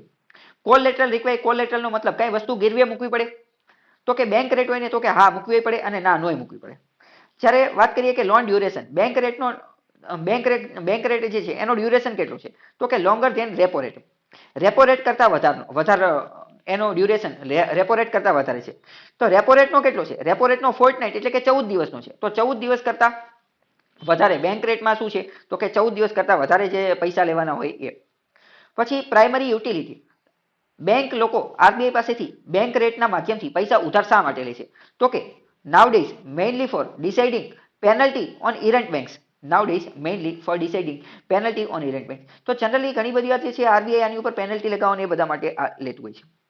ટૂંકમાં આપણે શું સમજ્યા? આપણે અત્યાર સુધી મેં તમને ખાલી એટલું સમજાવ્યું કે બેંક રેટ જે છે ને બેંક રેટ એ પ્રકારનો રેટ છે કે જેના અંતર્ગત લાંબા ગાળા માટે કોઈ પણ બેંક આરબીઆઈ પાસેથી પૈસા ઉધાર લઈ શકે છે અને મોટે ભાગે એ શું કરે તો કે કોલેટરલ કંઈક વસ્તુ ગીરવે મૂકે.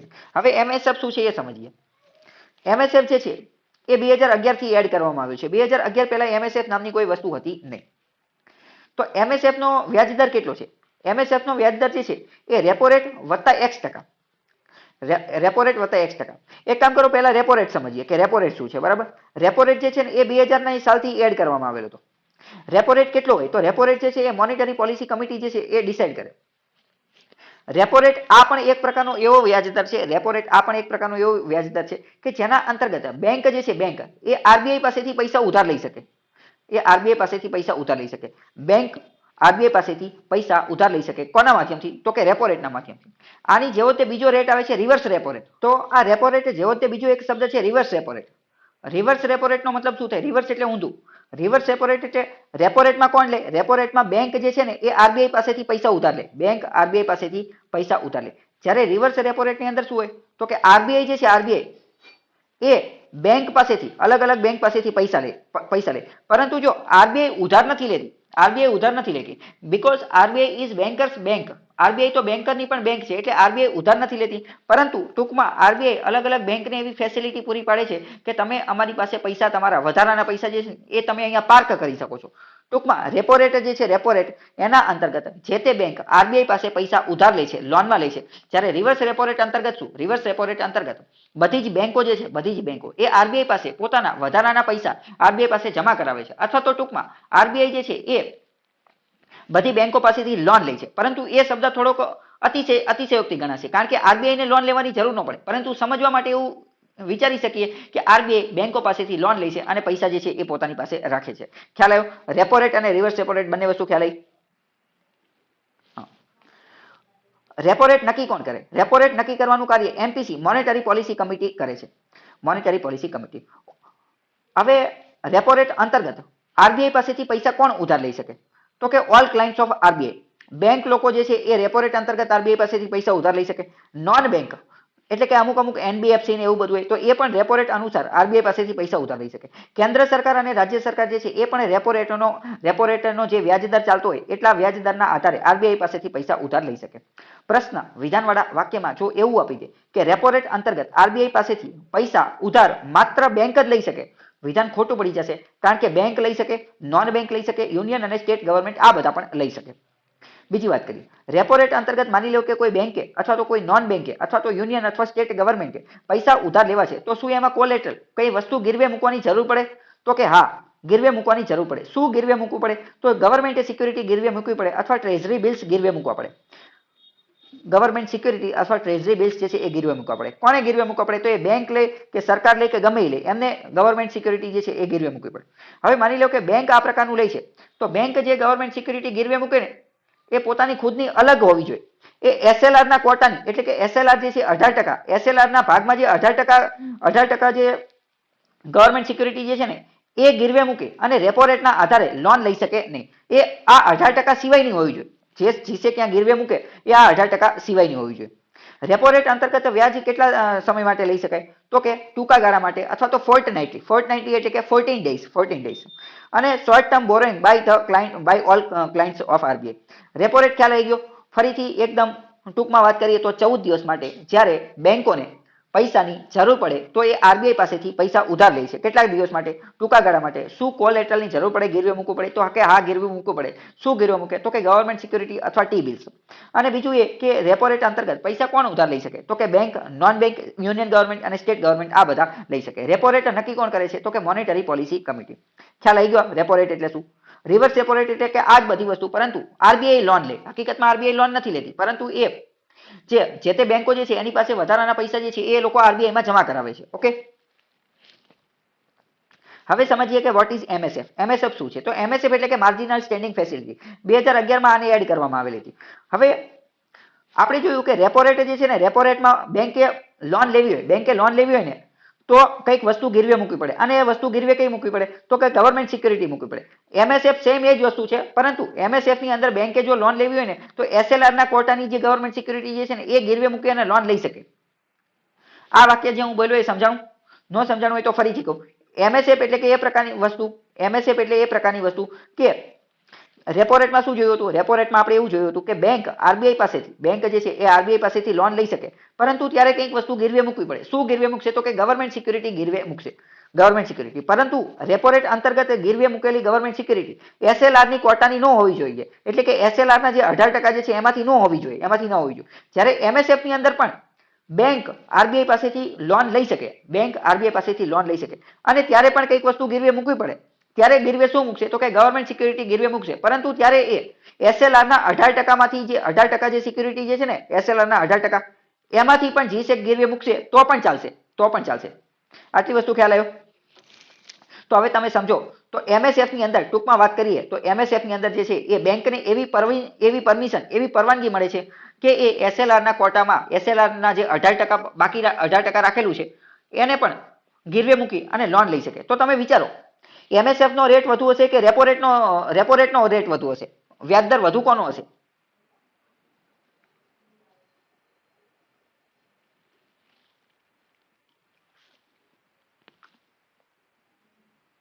તો MSF નો વધારે હશે. કેમ MSF નો વધારે હશે? કારણ કે MSF ની અંદર RBI બધી બેંકોને એવી સુવિધા આપે છે કે એ SLR ના કોટાની સુવિધા SLR ની કોટાની જે GSEC જે છે એનો પણ ઉપયોગ કરી શકે. એટલે એ વસ્તુ ફરજિયાત છે કે MSF નો જે વ્યાજ દર જે છે એ વધારે હશે.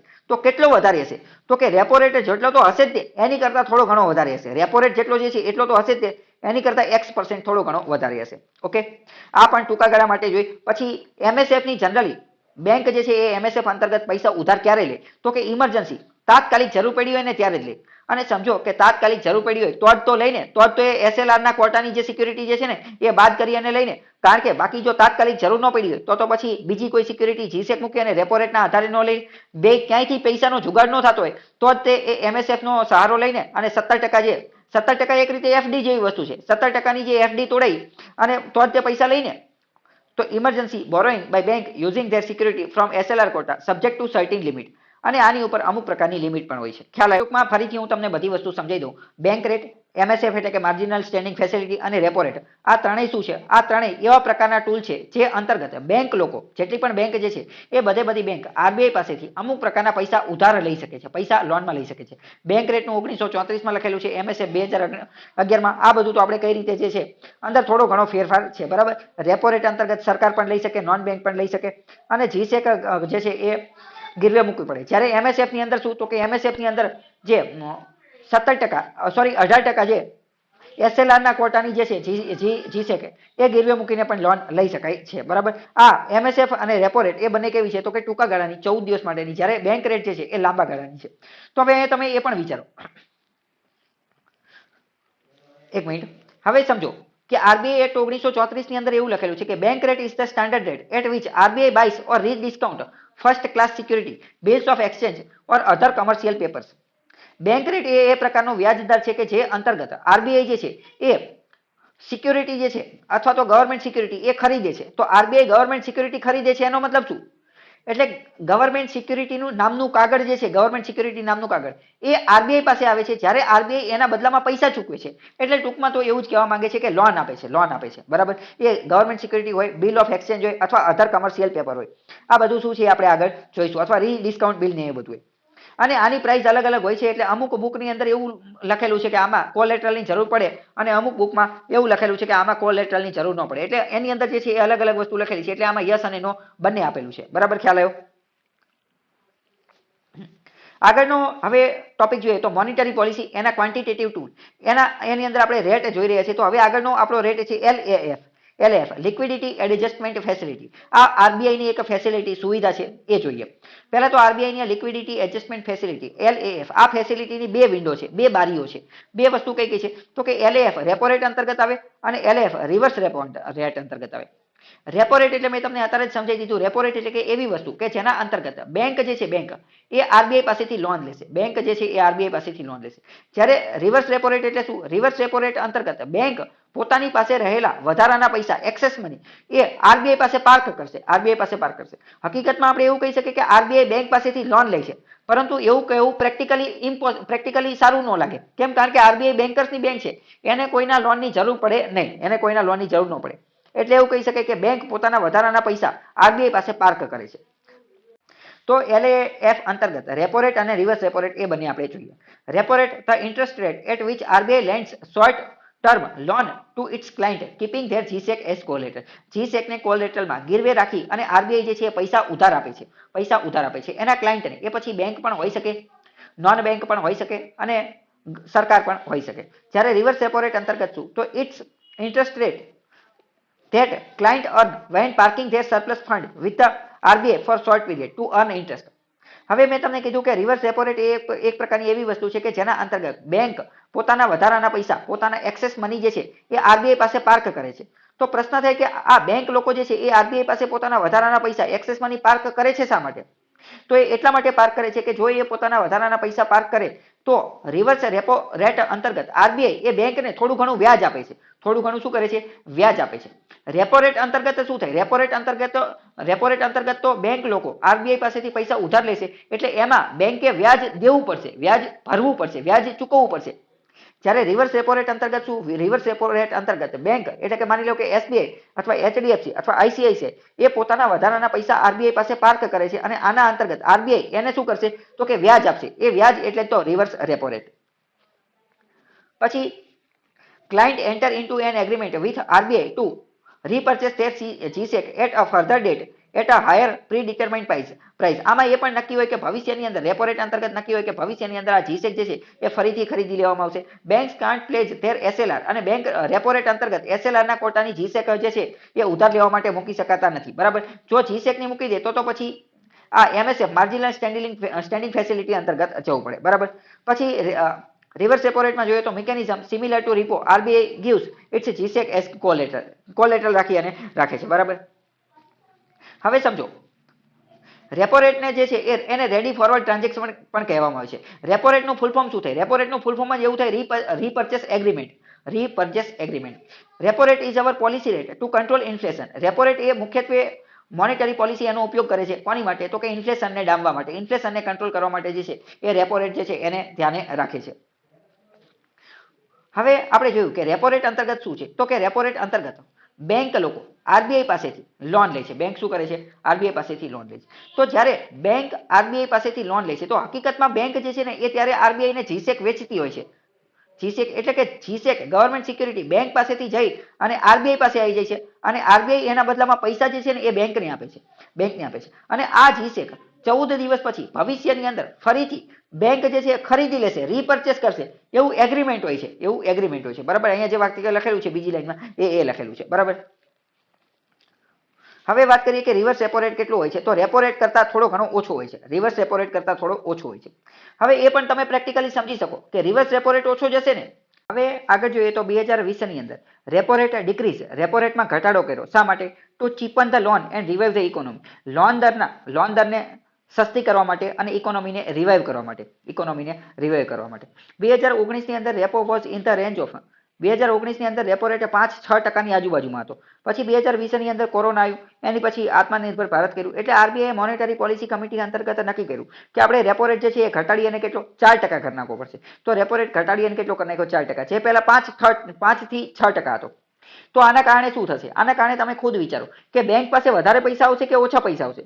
તો કે બેંક પાસે વધારે પૈસા આવશે. કેમ? કારણ કે બેંકે પહેલા આરબીઆઈ પાસે લોન લેવા જાય તો 6% વ્યાજ દેવું પડતું હતું અને હવે જો બેંક જે છે 2020 ની અંદર બેંક આરબીઆઈ પાસે લોન લેવા જશે તો 4% વ્યાજ દેવું પડશે. એટલે કે વ્યાજ દરમાં ઘટાડો થયો એટલે બેંક વધુ લોન લેશે. બેંક શું થશે?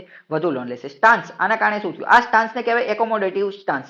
Means in the next meeting they will either decrease repo or keep it unchanged but no chance of increasing the repo rate in the next meeting. થિયરીની અંદર જોઈએ તો જ્યારે રેપો રેટ ઘટાડવામાં આવે તો કોઈ પણ વસ્તુની ડિમાન્ડ વધે છે. રેપો રેટ જ્યારે ઘટશે ત્યારે લોનની ડિમાન્ડ વધશે અને ઇન્ફ્લેશન પણ વધશે. But RBI expects the inflation will be under control. પરંતુ આરબીઆઈ એવું વિચારશે કે ઇન્ફ્લેશન કંટ્રોલમાં રહેશે. કેમ? Monsoon will be normal. ચોમાસું નોર્મલ રહેશે. ફૂડ પ્રાઇસીસ જે છે એ પણ નોર્મલ રહેશે, એ કંટ્રોલમાં રહેશે. કોરોનાના કારણે ઇકોનોમી ઓલરેડી સ્લો ડાઉન છે અને ડિમાન્ડ જે છે ઘટી ગઈ છે. તો આવા કેસની અંદર ઇન્ફ્લેશન પણ ઘટેલું રહેશે. ક્રૂડ ઓઇલની પ્રાઇસ જે છે એ પણ ત્યારે ઘટી ગઈ હતી. Thus inflation is going to be remain under control. એટલે આરબીઆઈને એવું લાગ્યું કે આજે ઇન્ફ્લેશન જે છે એ કંટ્રોલમાં રહેશે. તે આગળ છે એલટીઆરઓ. એલટીઆરઓ એટલે કે long term repo operation. Repo એટલે શું? આપણે ઓલરેડી સમજી ગયા. રેપો કે એક પ્રકારનો એવો વ્યાજદર છે કે જેના અંતર્ગત બેંક જે છે એ આરબીઆઈ પાસેથી પૈસા ઉધાર લેશે. પરંતુ રેપો રેટ અંતર્ગત શું હોય કે આ પૈસા ટૂંકા ગાળા માટે ઉધાર લે, એટલે કે 14 દિવસ માટે ઉધાર લે. પરંતુ 2020 ની અંદર આરબીઆઈ એવી વસ્તુની શોધ કરી, નવી વસ્તુની શોધ કરી જેના અંતર્ગત લોંગ ટર્મ રેપો ઓપરેશન. એટલે કે હવે રેપો રેટ અંતર્ગત રેપો રેટનો ઉપયોગ કરી અને બેંક લોકો જે છે એ આરબીઆઈ પાસેથી પૈસા ઉધાર લઈ શકશે, પરંતુ લોંગ ટર્મ માટે, લાંબા ગાળા માટે. Usually repo loans are for short term borrowing. મોટે ભાગે રેપો જે છે ટૂંકા ગાળાની બોરોઈંગ માટે હોય છે, એટલે કે 14 દિવસ માટે. બટ 2020 ફેબ્રુઆરીની અંદર RBI announce to conduct long term repo operation. RBI એવું કીધું કે હવે આપણે જે રેપો ઓપરેશન જે છે ને એ લોંગ ટર્મ લાંબા ગાળા માટે કરીશું. લાંબા ગાળા માટે એટલે કે 1 વર્ષ માટે અને 3 વર્ષ માટે. 1 વર્ષ માટે અને 3 વર્ષ માટે. RBI will loan total 1 lakh crore. RBI જે છે એ કુલ 1 લાખ કરોડ રૂપિયાની લોન આપશે ઇન વેરિયસ રાઉન્ડ, અલગ અલગ રાઉન્ડ અંતર્ગત. 1 લાખ કરોડ જે છે એ બધા 1 લાખ કરોડ એટલે કે 1 ટ્રિલિયન એ બધા એક જ ઓલામાં નહીં આપી દે, અલગ અલગ રાઉન્ડની અંદર આપશે ઈ કુબેર પોતાના પ્લેટફોર્મના માધ્યમથી. આરબીઆઈના ક્લાયન્ટ જે છે, આરબીઆઈના ક્લાયન્ટ કોણ છે? તો કે બેંક, નોન બેંક, સરકાર, એ બધા જે છે એ આના અંતર્ગત પૈસા ઉધાર લઈ શકશે. પરંતુ પૈસા ઉધાર કેટલા લઈ શકશે? તો કે ઓછામાં ઓછા 1 કરોડ, ઓછામાં ઓછા 1 કરોડ, 1 કરોડથી વધારે લઈ શકશે, પરંતુ ઓછામાં ઓછા 1 કરોડ તો લેવા જ પડશે. આની ઉપર ઇન્ટરેસ્ટ રેટ કેટલો લાગશે? તો ઇન્ટરેસ્ટ રેટ રેપો રેટ જેટલો જ લાગશે. રેપો રેટ જેટલો જ લાગશે. Interest rate will be compounded annually. Repo rate જેટલો જ વ્યાજદર લાગશે, પરંતુ દર વર્ષે જે છે આની ઉપર કમ્પાઉન્ડ ઇન્ટરેસ્ટ લાગશે. This will increase loanable fund. આના કારણે બેંકની પાસે જે છે એ લોનમાં આપવા માટે પૈસા વધશે. લોનમાં આપવા માટે પૈસા વધશે. કેમ? કારણ કે પહેલા તો બેંક લોકો 14 દિવસ માટે જ પૈસા ઉધાર લઈ શકતી હતી. કોનો ઉપયોગ કરીને? તો કે રેપો રેટનો ઉપયોગ કરીને, રેપો રેટનો. પરંતુ હવે તો એમને 1 વર્ષ માટે અને 3 વર્ષ માટે રેપો રેટ જેટલા ટૂંકા, રેપો રેટ જેટલા સસ્તા વ્યાજ દરે પૈસા મળી ગયા. એટલે હવે બેંક લોકો જે છે એ લાંબા ગાળા માટે પૈસા ઉધાર આપી શકશે. આના કારણે ઇકોનોમિક ગ્રોથ જે છે એ રિવાઇવ કરી શકાશે. MSF marginal standing facility and short term repo lending will also be continue separately as per their own existing route. હવે આ લોંગ ટર્મ રેપો ઓપરેશન ચાલુ કરે એનો મતલબ એમ નહીં કે એમએસએફ ને એ બધું બંધ કરી નાખ્યું. એ બધું તો ઓલરેડી ચાલુ જ છે. એ બધું તો ઓલરેડી ચાલુ છે. એલટીઆરઓ જે છે કઈ એમને એલિમિનેટ કે એમને રિપ્લેસ કરશે નહીં. ટૂંકમાં એક્ઝામની અંદર ક્વેશ્ચન કેવો પૂછાશે? એ આ 1 વર્ષ વાળો, 3 વર્ષ વાળો અને આ 1 લાખ કરોડ વાળો અને ઓછામાં ઓછા 1 કરોડ વાળો, આ બધા ફેક્ચ્યુઅલ ડેટા જે છે એવા ક્વેશ્ચન જે છે પૂછાશે. આની જેવું તે આરબીઆઈ દ્વારા બીજી પણ એક વસ્તુ લાવવામાં આવેલી હતી, ટીએલટીઆરઓ. ટલટારો શું છે? તો કે TLTRO targeted long term repo operation. તો આમાં એ તો ખબર પડી ગઈ કે લોંગ ટર્મ રેપો ઓપરેશન છે. રેપો ઓપરેશન એટલે જેના અંતર્ગત બેંક આરબીઆઈ પાસેથી પૈસા ઉધાર લે એ. એટલે આમાં એ તો ખબર પડી ગઈ કે બેંક આરબીઆઈ પાસેથી પૈસા ઉધાર લેશે, બેંક આરબીઆઈ પાસેથી લોન લેશે. અને એ પણ કેવી હશે? લોંગ ટર્મ, લાંબા ગાળા માટે હશે. જ્યારે વ્યાજ દર કયો લાગશે? તો કે રેપો રેટ જ લાગશે. પરંતુ આ જે ટીએલટીઆરઓ જે છે ને એ ટાર્ગેટેડ હશે. અમુક વસ્તુને ટાર્ગેટ કરેલી હશે, અમુક વસ્તુઓને ટાર્ગેટ કરેલી હશે. કઈ રીતે? પહેલા તો આનો સમયગાળો 3 વર્ષ છે. ઇન્ટરેસ્ટ રેટ તો કે ફ્લોટિંગ રેટ, રેપો રેટની આજુબાજુનો જે છે એ વ્યાજ દર હશે. પરંતુ એક્ઝેક્ટ એ તમારે યાદ રાખવાની જરૂર નથી. ઇફ અ બેંક બોરોસ, જો માની લો કે બેંક જે છે એ આના માધ્યમથી પૈસા ઉધાર લેશે તો within x number of days, તો પૈસા ઉધાર લીધેલાના અમુક સમયની અંદર બેંક જે છે એને y% પૈસા, એટલે કે અમુક ટકા પૈસા જે છે ને એ અમુક જગ્યાએ ઇન્વેસ્ટ કરવા પડશે. કઈ જગ્યાએ? જેમ કે બોન્ડ માર્કેટની અંદર, જેમ કે ડેબ્ટ સિક્યુરિટીની અંદર, જેમ કે કોર્પોરેટ બોન્ડની અંદર, જેમ કે નોન કન્વર્ટિબલ ડિબેન્ચરની અંદર, જેમ કે કમર્શિયલ પેપરની અંદર, આ બધી વસ્તુની અંદર. એટલે કે ટૂંકમાં આ બધું ટાર્ગેટ આરબીઆઈ પાસે, જો ટીએલટીઆરઓ અંતર્ગત બેંક આરબીઆઈ પાસેથી પૈસા ઉધાર લેશે, લોન લેશે, તો આરબીઆઈ એને કહેશે કે તમે આ પૈસા લઈ જાઓ ને તો આટલા દિવસની અંદર, એવું કહેશે કે અમુક નંબર ઓફ ડેઝની અંદર, એક્સ દિવસની અંદર તમારે y% પૈસા જે છે ને એ આટલી જગ્યાએ ઉધાર આપવાના. કઈ જગ્યાએ? તો કે બોન્ડ માર્કેટમાં, ડેબ્ટ સિક્યુરિટીમાં, અલગ અલગ બીજી કેટલી આપેલી. જેના કારણે શું થશે? માની લો કે બોન્ડ માર્કેટમાં ઇન્વેસ્ટ કરશે અથવા તો કમર્શિયલ પેપરમાં ઇન્વેસ્ટ કરશે તો ઉદ્યોગોને ઓટોમેટિક પૈસા મળી જશે. એટલે બીજી રીતે પણ જે છે એ પૈસા મળી જશે. જેના કારણે કોર્પોરેટ ને, મ્યુચ્યુઅલ ફંડ ને, એનબીએફસી ને એ બધાને પૈસા મળશે. બરાબર? આવી રીતના, એટલે કે ટૂંકમાં ટાર્ગેટ કરવાનું કીધું કે તમે આ પૈસા અંતર્ગત તો પૈસા ઉધાર લઈ જાવ છો ને, તો આ પૈસા અંતર્ગત તમારે લોન કોને આપવાની? તો કે મ્યુચ્યુઅલ ફંડ વાળાને, પછી નોન બેંક એનબીએફસી વાળાને, હાઉસિંગ ફાઇનાન્શિયલ કંપની, એ બધાને જ આપવાની. બેનિફિટ આનેથી ફાયદો શું થશે? ડેબ્ટ security are primary source of funding for NBFC. NBFC અને એચએફસી ને પૈસા જે છે એ ડેબ્ટ સિક્યુરિટીથી જ મળે, બીજા કોઈ રીતે એમને મળે નહીં. તો આના કારણે એમનો બિઝનેસ જે છે ગ્રો થશે. મ્યુચ્યુઅલ ફંડ અને કોર્પોરેટ જે છે એમને પણ પૈસાની જરૂર પડશે, તો એમને પણ આના કારણે જે છે એ પૈસા મળશે. બાકી એના વિશે બહુ વધારે જે છે એ ડિટેલમાં જાણવાની જરૂર નથી. ખ્યાલ આવ્યો? આગળનો ટોપિક છે RBI is special or flexible liquidity window to help MF. Mutual ફંડને હેલ્પ કરવા માટે આરબીઆઈ એક સ્પેશિયલ ફ્લેક્સિબિલિટી લિક્વિડિટી વિન્ડો જે છે એ શરૂ કરેલી હતી. કારણ કે ફ્રેન્કલિન ટેમ્પલ્ટન મ્યુચ્યુઅલ ફંડ જે છે એ ખૂબ ચર્ચામાં હતું, એટલે કરંટ અફેરનો ટોપિક છે એ અત્યારે આપણે સમજીશું નહીં. તમે એકવાર વાંચી લેજો, બાકી એટલો બધો મુદ્દો અત્યારે ચર્ચામાં છે નહીં. હવે આગળનો ટોપિક છે મોનિટરી પોલિસીની અંતર્ગત, ક્વોન્ટિટેટિવ ટૂલની અંતર્ગત હવે આપણે જોઈશું એમએસએફ. એમએસએફ વિશે થોડીક ડિટેલમાં માહિતી મેળવી, એટલે કે માર્જિનલ સ્ટેન્ડિંગ ફેસિલિટી. તો આની વિશે ઓલરેડી આપણે સમજી જ ચૂક્યા છીએ. માર્જિનલ સ્ટેન્ડિંગ ફેસિલિટી શું છે? તો આ પણ એક પ્રકારની એવી જ સુવિધા છે કે જેના અંતર્ગત બેંક જે છે, બેંક એ આરબીઆઈ પાસેથી લોન લઈ શકે. બેંક જે છે આરબીઆઈ પાસેથી લોન લઈ શકે, પરંતુ આમાં જે લોન લેશે એમાં કોલેટરલ કંઈક વસ્તુ ગીરવે મૂકવી પડશે. પરંતુ આમાં જે ગીરવે મૂકશે ને તો એ એસએલઆર ના કોટાની, એસએલઆર નો કોટા જે છે, એસએલઆર જે 18%, એસએલઆર ના કોટાની જે ગવર્મેન્ટ સિક્યુરિટી જે છે ને એ પણ ગીરવે મૂકી શકશે, એટલે કે ટૂંકમાં વાત કરીએ તો પ્રેક્ટિકલી વિચારીને પણ કહી શકે કે એમએસએફ જે છે, એમએસએફ એનો વ્યાજ દર કેવો છે, એનો વ્યાજ દર વધારે છે. એટલે કે જનરલી બેંક જે છે એમએસએફ અનુસાર લોન લેશે નહીં, પરંતુ જ્યારે ઇમરજન્સી ખતરનાક જરૂર પડેલી હશે ને ત્યારે જ લેશે. કેમ? કારણ કે બહુ જાજી જરૂર નહીં પડી હોય તો રેપો રેટના આધારે ન લઈ લે, કારણ કે રેપો રેટ તો સસ્તો છે જ્યારે એમએસએફ મોંઘો છે. ફરીથી જોઈએ, marginal standing facility is the interest rate at which RBI lends short term loan. આ પણ ટૂંકા ગાળા માટે લોન આપવામાં આવે કમર્શિયલ બેંકને with their SLR quota GSec. SLR ના કોટાની જે જીસેક જે છે એને કોલેટરલમાં રાખીને. એટલે MSF higher than the higher repo rate, repo rate કરતા પણ ઊંચો હોય છે. કેટલો ઊંચો હોય છે? તો રેપો રેટ કરતા 0.25% વધારે હોય છે. એમએસએફ કેટલો હોય છે? રેપો રેટ કરતા 0.25% વધારે હોય છે. બીજી વાત કરીએ મોનેટરી પોલિસી, ક્વોન્ટિટેટિવ ટૂલ અને એમાં રેટ્સ અને એની સાથે જોડાયેલા અમુક શબ્દો જોઈએ. જેમ કે એક શબ્દ છે પોલિસી કોરિડોર. પોલિસી કોરિડોરનો મતલબ શું થાય? કોરિડોર એટલે કે ગલિયારો અથવા તો એક રીતનો રસ્તો. It's the width among MSF marginal standing facility, repo rate, reverse repo rate, refer to reverse repo આ રેટ શોર્ટ નોટ ફોરવર્ડ. એટલે કે ટૂંકમાં પોલિસી કોરિડોર એનો મતલબ શું કે આ એમએસએફ ની વચ્ચે, રેપો રેટ ની વચ્ચે અને રિવર્સ રેપો રેટ એ ત્રણેયની વચ્ચે કેટલી જે છે ખામી હોય છે અથવા કેટલાનો ડિફરન્સ હોય છે, એ ત્રણેયની વચ્ચે કેટલાનો ગેપ હોય છે એની વાત કરે છે. જેમ કે અત્યારે વાત કરીએ કે પોલિસી કોરિડોર, તો એમએસએફ અને રેપો રેટની વચ્ચે કેટલાનો ડિફરન્સ છે? તો કે 0.25%નો. તો એને આપણે પોલિસી કોરિડોર કહી શકીએ.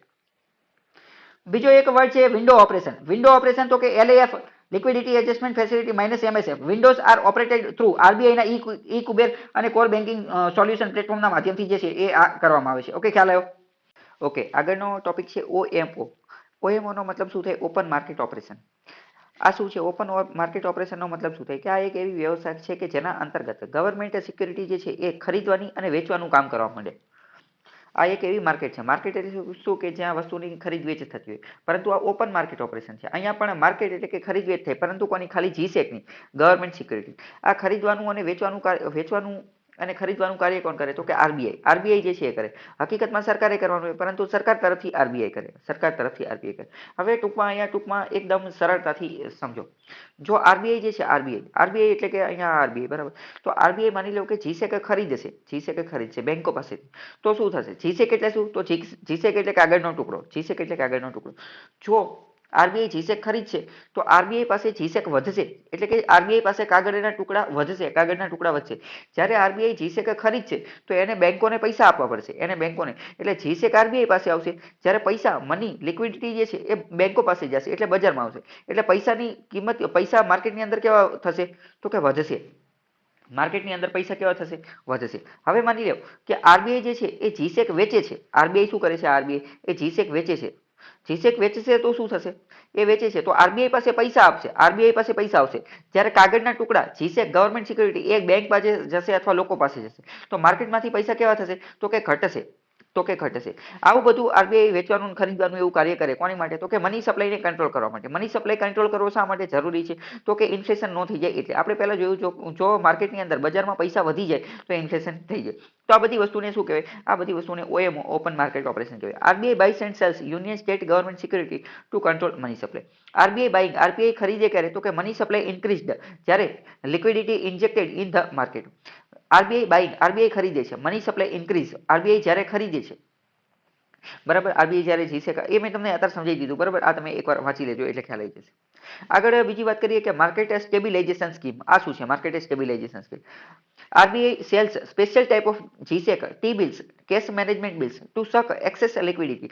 જ્યારે માર્કેટની અંદર સમજો કે પૈસા વધી ગયા છે, માર્કેટની અંદર શું થઈ ગયું છે? પૈસા વધી ગયા છે. તો આવા કેસની અંદર વધારાની લિક્વિડિટી, વધારાના પૈસાને વાદળીની જેમ શોષી લેવા માટે, સ્પોન્જની જેમ શોષી લેવા માટે આરબીઆઈ શું કરે? માર્કેટ સ્ટેબિલાઇઝેશન, માર્કેટને સ્ટેબલ બનાવવા માટે, સ્થિર કરવા માટે શું કરે? તો કે સ્પેશિયલ ટાઈપની જીસેક જે છે ને, અથવા ટી બિલ્સ અથવા કેશ મેનેજમેન્ટ જે છે એ સેલ એટલે કે વેચે છે. તો આરબીઆઈ શું કરે છે? આરબીઆઈ વેચે છે, મતલબ કે આરબીઆઈ પાસે કાગળનો ટુકડો છે એ આરબીઆઈ વેચે છે, તો આ કાગળનો ટુકડો બજારમાં આવી જશે. જ્યારે બજારના જે પૈસા જે છે, બજારના પૈસા રૂપિયા, 2000ની નોટ, 500ની નોટ, એ બધું કોની પાસે? એ બધું આરબીઆઈ પાસે આવી જશે. એટલે કે ટૂંકમાં જ્યારે આરબીઆઈ સેલ કરે ત્યારે બજારમાં શું થશે? બજારમાં પૈસામાં ઘટાડો થશે, લિક્વિડિટી ઘટશે. while the money thus collected is not part of government's borrowing. તો જ્યારે આરબીઆઈ આ પ્રકારની પૈસા જે છે એ મંગાવે છે તો એ સરકારની બોરોઈંગ હોતી નથી, સરકારના ઉધાર હોતા નથી. હવે ઘણી બધી વાર સમજો કે ઘણી બધી વાર આપણે પહેલા જોયું કે સરકારે પૈસા લેવા હોય, સરકારે પૈસા ઉધાર લેવા હોય તો આની પહેલા જ આપણે પહેલા જ આઈ થિંક પહેલા યા બીજા લેક્ચરમાં સમજી ગયા હતા કે જો સરકારે પૈસા ઉધાર લેવો હોય તો શું કરી શકે. તો આપણે જોયું હતું કે આરબીઆઈ પાસેથી ઉધાર લઈ લે, પરંતુ આરબીઆઈ પાસેથી એમને ઉધાર લઈ શકે નહીં. આરબીઆઈ પાસેથી જ્યારે એને ઉધાર લેવો હોય તો એને ગવર્મેન્ટ સિક્યુરિટી જે છે એ ગીરવે મૂકવી પડે, કે કોલેટરલ મૂકવું પડે. તો એ શું કરે? જીસેક કરે. જીસેક છાપવાનું કાર્ય કોણ કરે? જીસેક ભારત સરકારે જેટલી છાપી હોય એટલી છાપી શકે, પરંતુ બહુ વધારે છાપવાથી કંઈ ફાયદો નથી, કારણ કે જેટલી વધારે છાપશો તો એટલી એની વેલ્યુ ડિટીરિયોરેટ થતી જશે, એટલે કે એની વેલ્યુ ઘટતી રહેશે, એના મૂલ્યમાં ઘટાડો થતો રહેશે, એટલે અનલિમિટેડ છપાય નહીં. બરાબર, તો એને આ બધી વસ્તુ મૂકવી પડશે. તો આવું જ્યારે માર્કેટ સ્ટેબિલાઇઝેશન સ્કીમ અંતર્ગત આરબીઆઈ જે છે એ જીસેક જે છે એ સેલ કરે છે, તો એ ગવર્મેન્ટ બોરોઈંગ માટે નથી કરતી, પરંતુ બજારમાં જે વધારાના પૈસા આવી ગયા છે એને શોષવા માટે કરે છે. But government page interest on it. તેમ છતાં પણ ગવર્મેન્ટ એની ઉપર ઇન્ટરેસ્ટ વ્યાજ જે છે એ પે કરે છે. This mechanism was enhanced during demonetization. ડિમોનેટાઇઝેશનની અંદર આ બધી વસ્તુ જોવા મળેલી હતી. જોઈએ તો સ્ટીરિલાઇઝેશન અથવા ફોરેક્સ સ્વેપ. આનું મુખ્ય ઉદ્દેશ્ય શું છે? તો કે કંટ્રોલ કરન્સી, ફોરેન કરન્સી અથવા કરન્સી એક્સચેન્જ રેટ જે છે ને, કરન્સી એક્સચેન્જ રેટ એને ડામવા માટેની વસ્તુ છે. ઓલરેડી આપણે સમજી ગઈ છે, અત્યારે હું તમને થાળી ઉપરથી કહી દઉં. સ્ટેરિલાઇઝેશનનો મતલબ થાય જંતુ રહિત કરવું. તો જ્યારે બજારમાં માર્કેટની અંદર રૂપિયાનો પૈસા વધી જાય અથવા ઘટી જાય, અથવા તો ડોલરની ક્વોન્ટિટી વધી જાય અથવા ઘટી જાય, તો આવા કેસની અંદર રૂપિયા અને ડોલરની વચ્ચે સંતુલન જાળવવા માટે આરબીઆઈ જે છે એ સ્ટીરિલાઇઝેશન કરે છે. ટૂંકમાં સ્ટીરિલાઇઝેશન કોની? રૂપિયા અને ડોલર સાથે લેવા દેવા છે. આગળ વાત કરીએ, 2019ની અંદર ઓપરેશન ટ્વિસ્ટ કરવામાં આવેલું હતું. ઓપરેશન ટ્વિસ્ટ સૌથી પહેલા અમેરિકાની જે ફેડરલ બેંક જે છે એણે કરેલું હતું, અને એની પછી ભારતે પણ કરેલું હતું. આ ઓપરેશન ટ્વિસ્ટ શું છે? તો આ એક સ્પેશિયલ ટાઈપનું ઓએમઓ છે. ઓએમઓ એટલે કે ઓપન માર્કેટ ઓપરેશન. એમાં પણ જે છે એ જીસેક ખરીદવાની વેચવાની જોઈએ, પરંતુ ઓપરેશન ટ્વિસ્ટની અંદર જે વેચવાનું આવે એ થોડુંક અલગ રીતે આવે. એમસીક્યુ પૂછાઈ ગયો છે કે ઓપન માર્કેટ ઓપરેશન શું છે? તો કે એ એક પ્રકારનું, તો કે બોરોઈંગ બાય, આનો આન્સર આપવાની કોશિશ કરો તો શું જવાબ આવશે? કે borrowing by banks from RBI. એ નહીં આવે, બરાબર. ડાયરેક્ટ સી આવશે કે purchase and sale of government security by RBI. એક સ્પેશિયલ પ્રકારનું તે ઓએમઓ છે, બરાબર. આગળ વાત કરીએ કે which of the following measures would result in the increase in money supply in the economy. Money સપ્લાયમાં વધારો ક્યારે થશે? અર્થતંત્રની અંદર વધારો ક્યારે થશે? બરાબર, તો અહીંયા આ ઓપ્શન આપેલા છે કે purchase of GSec from the public by the central bank. જો લોકો પાસેથી ખરીદી લેશે સેન્ટ્રલ બેંક એટલે કે આરબીઆઈ, તો થશે. Deposit of currency in the commercial bank by the public, તો મની સપ્લાયમાં વધારો થશે. Borrowing by the government from the central bank, તો વધારો થશે. અને sale of government securities to the public by the central bank. તમારામાં ત્રણે શું આન્સર આવશે? હું તમને શું કહું છું કે ગમે ત્યારે આવું હોય તો તમે ઇમેજિન કરો કે purchase GSec from public by central bank. Central bank એટલે કે આરબીઆઈ. તો આરબીઆઈ શું કરે છે? પરચેસ કરે છે, ખરીદી કરે છે. અહીંયા માની લો કે લોકો છે, તો લોકો પાસે જીસેક એટલે કે કાગળિયા છે, એક કાગળ છે. આ કાગળ કોની પાસે જતું રહેશે? આ કાગળ આરબીઆઈ પાસે જતું રહેશે. તો આરબીઆઈ એની માટે પૈસા આપવા પડશે. તો પૈસા ક્યાં આવશે? લોકો પાસે. મતલબ કે મની સપ્લાય વધશે. મની સપ્લાય તો પહેલામાં વધશે. બીજી વાત કરીએ કે deposit of currency in the commercial bank by the public. જો લોકો જે છે એ બેંકની અંદર પૈસા જમા કરાવશે તો એ મની સપ્લાય વધશે. તો પણ મની સપ્લાય વધશે. કેમ? કારણ કે બેંકમાં પૈસા જમા કરાવશે તો બેંક એ પૈસાનો લોન તરીકે ઉપયોગ કરશે. તો બેંક એ પૈસાનો લોન તરીકે ઉપયોગ કરશે, તો પણ પૈસા જે છે એ વધશે. ત્રીજું વાત કરીએ કે borrowing by the government from the central bank. બરાબર, જો માની લો કે સરકાર જે છે સરકાર એ કેન્દ્રીય બેંક પાસેથી પૈસા ઉધાર લેશે, તો માની લો કે આ આરબીઆઈ છે. એક મિનિટ, આ સેન્ટ્રલ ગવર્મેન્ટ એટલે કે આ કેન્દ્ર સરકાર છે. કેન્દ્ર સરકાર પૈસા આરબીઆઈ પાસેથી ઉધાર લેશે. હવે કેન્દ્ર સરકારે આરબીઆઈ પાસેથી પૈસા ઉધાર લીધા, તો પૈસા કોની પાસે આવી ગયા? પૈસા કેન્દ્ર સરકાર પાસે આવી ગયા. તો પૈસા આ કેન્દ્ર સરકાર શું કરશે? એ કઈ ઘરે તિજોરીમાં તો મૂકી નહીં દે. એ પૈસાનો ક્યાંક ને ક્યાંક તો વાપરશે, માર્કેટમાં જ વાપરશે, બજારમાં જ વાપરશે. તો બજારમાં જ્યારે વાપરશે ત્યારે ફરીથી મની સપ્લાયમાં વધારો થશે. ત્યારે પણ મની સપ્લાયમાં શું થશે? વધારો થશે. તો ત્રીજું વિધાન પણ સાચું પડશે કે જ્યારે સરકાર આરબીઆઈ પાસેથી પૈસા ઉધાર લેશે તો પૈસા ઉધાર લઈને કઈ મૂકી નહીં દે, કોઈ તિજોરીમાં નહીં મૂકી દે. એનો ક્યાંક ને ક્યાંક ઉપયોગ કરશે વિકાસના કામમાં, કલ્યાણકારી યોજનાની અંદર ક્યાંક જે છે એ ફંડનો ઉપયોગ કરશે. તો ત્યારે પણ મની સપ્લાય વધશે. ત્રીજું પણ સાચું છે. ચોથી વાત કરીએ કે sale of government securities to the public by the central bank. એટલે કે આરબીઆઈ માની લો કે આરબીઆઈ વેચવાનું કાર્ય કરે. આરબીઆઈ જે છે આ આરબીઆઈ અને એ લોકો, હવે આરબીઆઈ જે છે એ જીસેક વેચે છે. આ જીસેક આરબીઆઈ પાસે જીસેક ગવર્મેન્ટ સિક્યુરિટી એ કાગળનો ટુકડો છે એ વેચે છે. તો વેચશે તો જીસેક આવી અને ક્યાં પહોંચી જશે? જીસેક લોકો પાસે આવી જશે. જીસેક તો લોકોએ ખરીદવું હશે તો પૈસા આપવા પડશે. મતલબ કે માર્કેટમાંથી પૈસા ઘટશે. પૈસા કોની પાસે આવી જશે? પૈસા આરબીઆઈ પાસે આવી જશે. તો ચોથું જે છે એ ખોટું પડશે. 1 2 3 આન્સર આવશે. હવે જો ક્વેશ્ચન શું કહે છે કે which of the following is the part of monetary policy. Monetary પોલિસીનો ભાગ શું છે? તો કે બેંક રેટ અને ઓપન માર્કેટ ઓપરેશન. બરાબર, એ વાત તમારી સાચી. હવે તમે બંને એક વસ્તુ વિચારો, બે વસ્તુ પેરેલલ ચાલતી હોય છે. એક તરફ સરકાર ચાલતી હોય છે અને એક તરફ આરબીઆઈ ચાલતી હોય છે. બંને પોતપોતાની રીતે પ્રયત્ન કરતા હોય છે. કોની માટેના? બંને. સરકારનો મુખ્ય ઉદ્દેશ્ય શું છે કે સરકાર જે છે એ પણ ભાવ વધારાને કંટ્રોલમાં રાખે, કારણ કે જો ભાવ વધારો સરકાર કંટ્રોલમાં નહીં રાખે તો લોકો સરકારની જ માથે ચડી બેસે અથવા સરકાર ગીરી જશે, સરકાર પડી જશે. આવા કેસની અંદર આરબીઆઈ જે છે એ પણ ઇન્ફ્લેશન, ફુગાવો, ભાવ વધારો જે છે એને કંટ્રોલમાં રાખે છે. પણ બંનેના હથિયારો, બંનેના ટૂલ જે છે, હથિયારો એ અલગ અલગ છે, સાધન જે છે એ અલગ અલગ છે. આરબીઆઈ આની માટે કોનો ઉપયોગ કરે? તો કે મોનેટરી પોલિસીનો ઉપયોગ કરે, ઓપન માર્કેટ ઓપરેશનનો ઉપયોગ કરે, repo rate, reverse repo rate, આ બધાનો ઉપયોગ કરે. જ્યારે સરકાર પાસે મુખ્ય હથિયાર કયું છે? સરકાર કોનો ઉપયોગ કરે? તો સરકાર આપણે જોયું કે લોભામણી, લલચામણી જાહેરાતો કરે, આત્મનિર્ભર ભારતનું એ લોન્ચ કરે, સ્કીમ ચાલુ કરે, યોજના શરૂ કરે, બજેટ લોન્ચ કરે, બજેટ. આ બધા અંતર્ગત એ ભાવ વધારાને જે છે એ કંટ્રોલમાં કરી શકે છે. સરકાર ટૂંકમાં જે છે ને એ સરકાર એવું જ કામ કરી શકે કે જેના, એ જ કહું છું, સરકાર જે છે એ શું કરે, સરકાર કઈ રીતે કરી શકે એ જ હું તમને કહું છું. સરકારે માની લો કે 1,00,000 કરોડની યોજના જે છે એ લોન્ચ કરી, બરાબર. તો એના કારણે શું થશે? માર્કેટની અંદર, બજારની અંદર પૈસા વધી જશે. માર્કેટની અંદર, બજારમાં પૈસા, સરકાર મોટા મોટા પ્રોજેક્ટ બનાવશે, રોડ બનાવવાના, એરપોર્ટ બનાવવાના ને એ બધા. તો એના અંતર્ગત સરકાર ખર્ચો કરશે. તો સરકાર ખર્ચો કરશે તો એ પૈસા માર્કેટમાં જ જશે. તો એના અંતર્ગત શું થશે? માર્કેટની અંદર મની સપ્લાય વધશે. ટૂંકમાં આરબીઆઈ અને સરકાર બંને જે છે એ માર્કેટને કંટ્રોલ કરી શકે. બંને માર્કેટની અંદર મની સપ્લાય, પૈસા જે છે, પૈસાનો જે લિક્વિડિટી, પૈસાનો સ્ત્રોત જે છે એને કંટ્રોલ કરી શકે. પરંતુ બંનેના હથિયારો અલગ અલગ છે. તો સરકાર જ્યારે આવી રીતે વધુ ને વધુ ખર્ચો કરશે, વધુ અને વધુ ખર્ચો કરશે, તો સરકાર પાસે એટલા ફંડ, એટલા પૈસા હશે નહીં. એટલે શું થશે? દેવું થશે. સરકાર શું કરશે? દેવું કરી અને પૈસા લાવશે. પૈસા કાં તો આરબીઆઈ પાસે ઉધાર લેશે અથવા તો વિદેશમાંથી પૈસા ઉધાર લઈને આવશે. તો આ વસ્તુને આપણે શું કહીએ? દેણું કહીએ, જેને આપણે પબ્લિક ડેટ કહીએ. પબ્લિક ડેટ એટલે કે જાહેર દેણું. તો જાહેર દેણું એ શબ્દ જે કોની સાથે જોડાયેલો છે?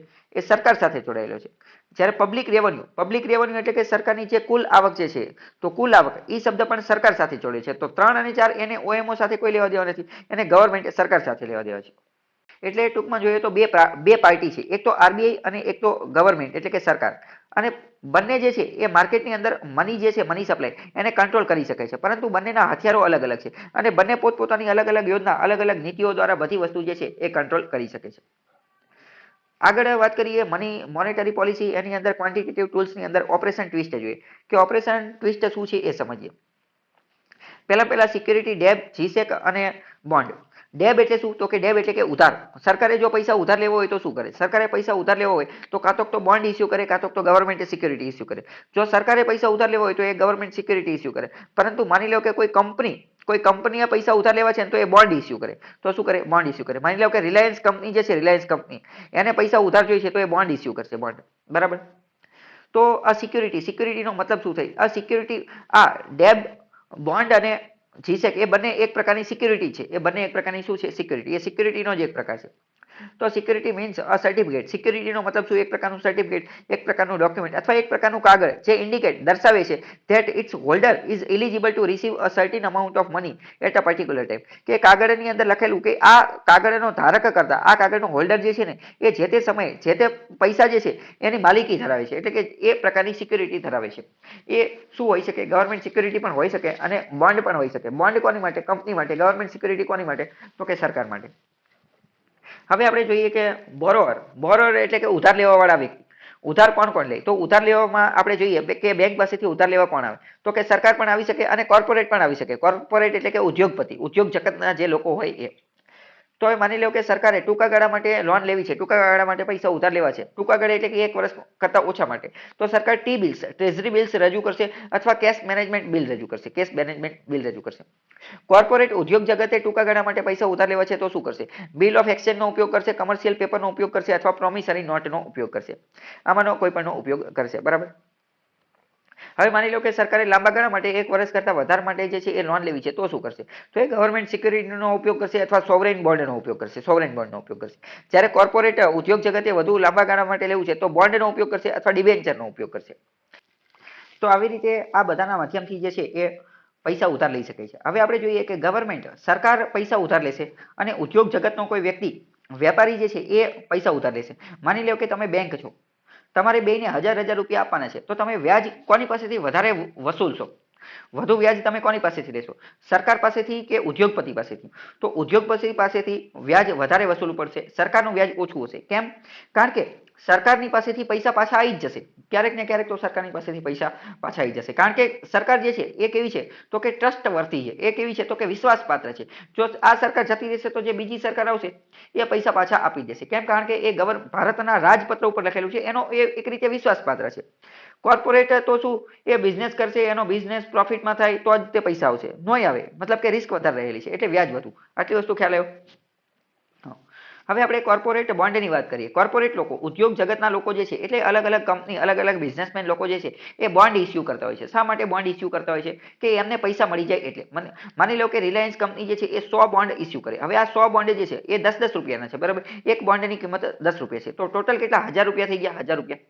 તો આ બોન્ડ જે છે એ માર્કેટની અંદર વેચવા માટે મૂકે. જે લોકોને ખરીદવાનું સારું લાગે એ લોકો ખરીદશે, બરાબર? તો 10-10 રૂપિયાના બોન્ડ જેને ખરીદે, તો આના કારણે રિલાયન્સ પાસે 1000 રૂપિયા આવી જશે અને એના બોન્ડ વેચાઈ જશે. ઓકે, તો corporate bond, factor that determine its interest rate.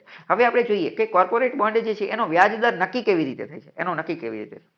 If companies wanted to borrow money, જો કંપની પૈસા ઉધાર લેવા માંગે છે, then they issue bonds to investor. તો એ લોકો રોકાણકારોને બોન્ડ ઇસ્યુ કરે છે. Whoever buys this Reliance bond, જેમ કે રિલાયન્સના બોન્ડ, જેમ કે 1000 રૂપિયાના રિલાયન્સના બોન્ડ જે છે એ ખરીદશે, એમને અમે લોકો 9.40% વાર્ષિક વ્યાજ દર આપીશું. અમે 9.40%. કોણ આપશે? રિલાયન્સની કંપની આપશે. And returns the principal after 15 years. દર વર્ષે જે છે ને, દર વર્ષે 9.40% વ્યાજનો દર આપશે. દર વર્ષે 9.40% વ્યાજનો દર આપશે. અને પૈસા ક્યારે આપશે? તો પૈસા ડાયરેક્ટ 15 વર્ષ પછી આપશે. જેટલા પૈસા હશે ને એ બધી મૂડી એટલે કે પ્રિન્સિપલ અમાઉન્ટ એ 15 વર્ષ પછી આપશે. Usually the interest rate offered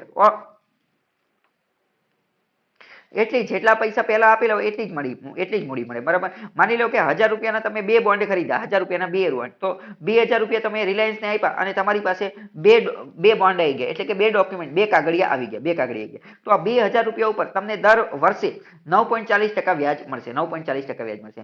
અને આ 2000 રૂપિયા જે છે, 2000 એ ક્યારે મળશે? વ્યાજ તો દર વર્ષે મળતું રહેશે. જ્યારે 2000 પાછા ક્યારે મળશે? 2000 તો 15 વર્ષ પછી પાછા મળશે. Usually the interest rate offered on such bonds depend on. આ બધી વસ્તુ આપણે જોઈ લીધું કે આવી રીતે આખી વસ્તુ ચાલતી હોય, પરંતુ તેમ છતાં પણ ઇન્ટરેસ્ટ રેટ બીજી રીતે પણ ઇફેક્ટ થતો હોય. કઈ રીતે?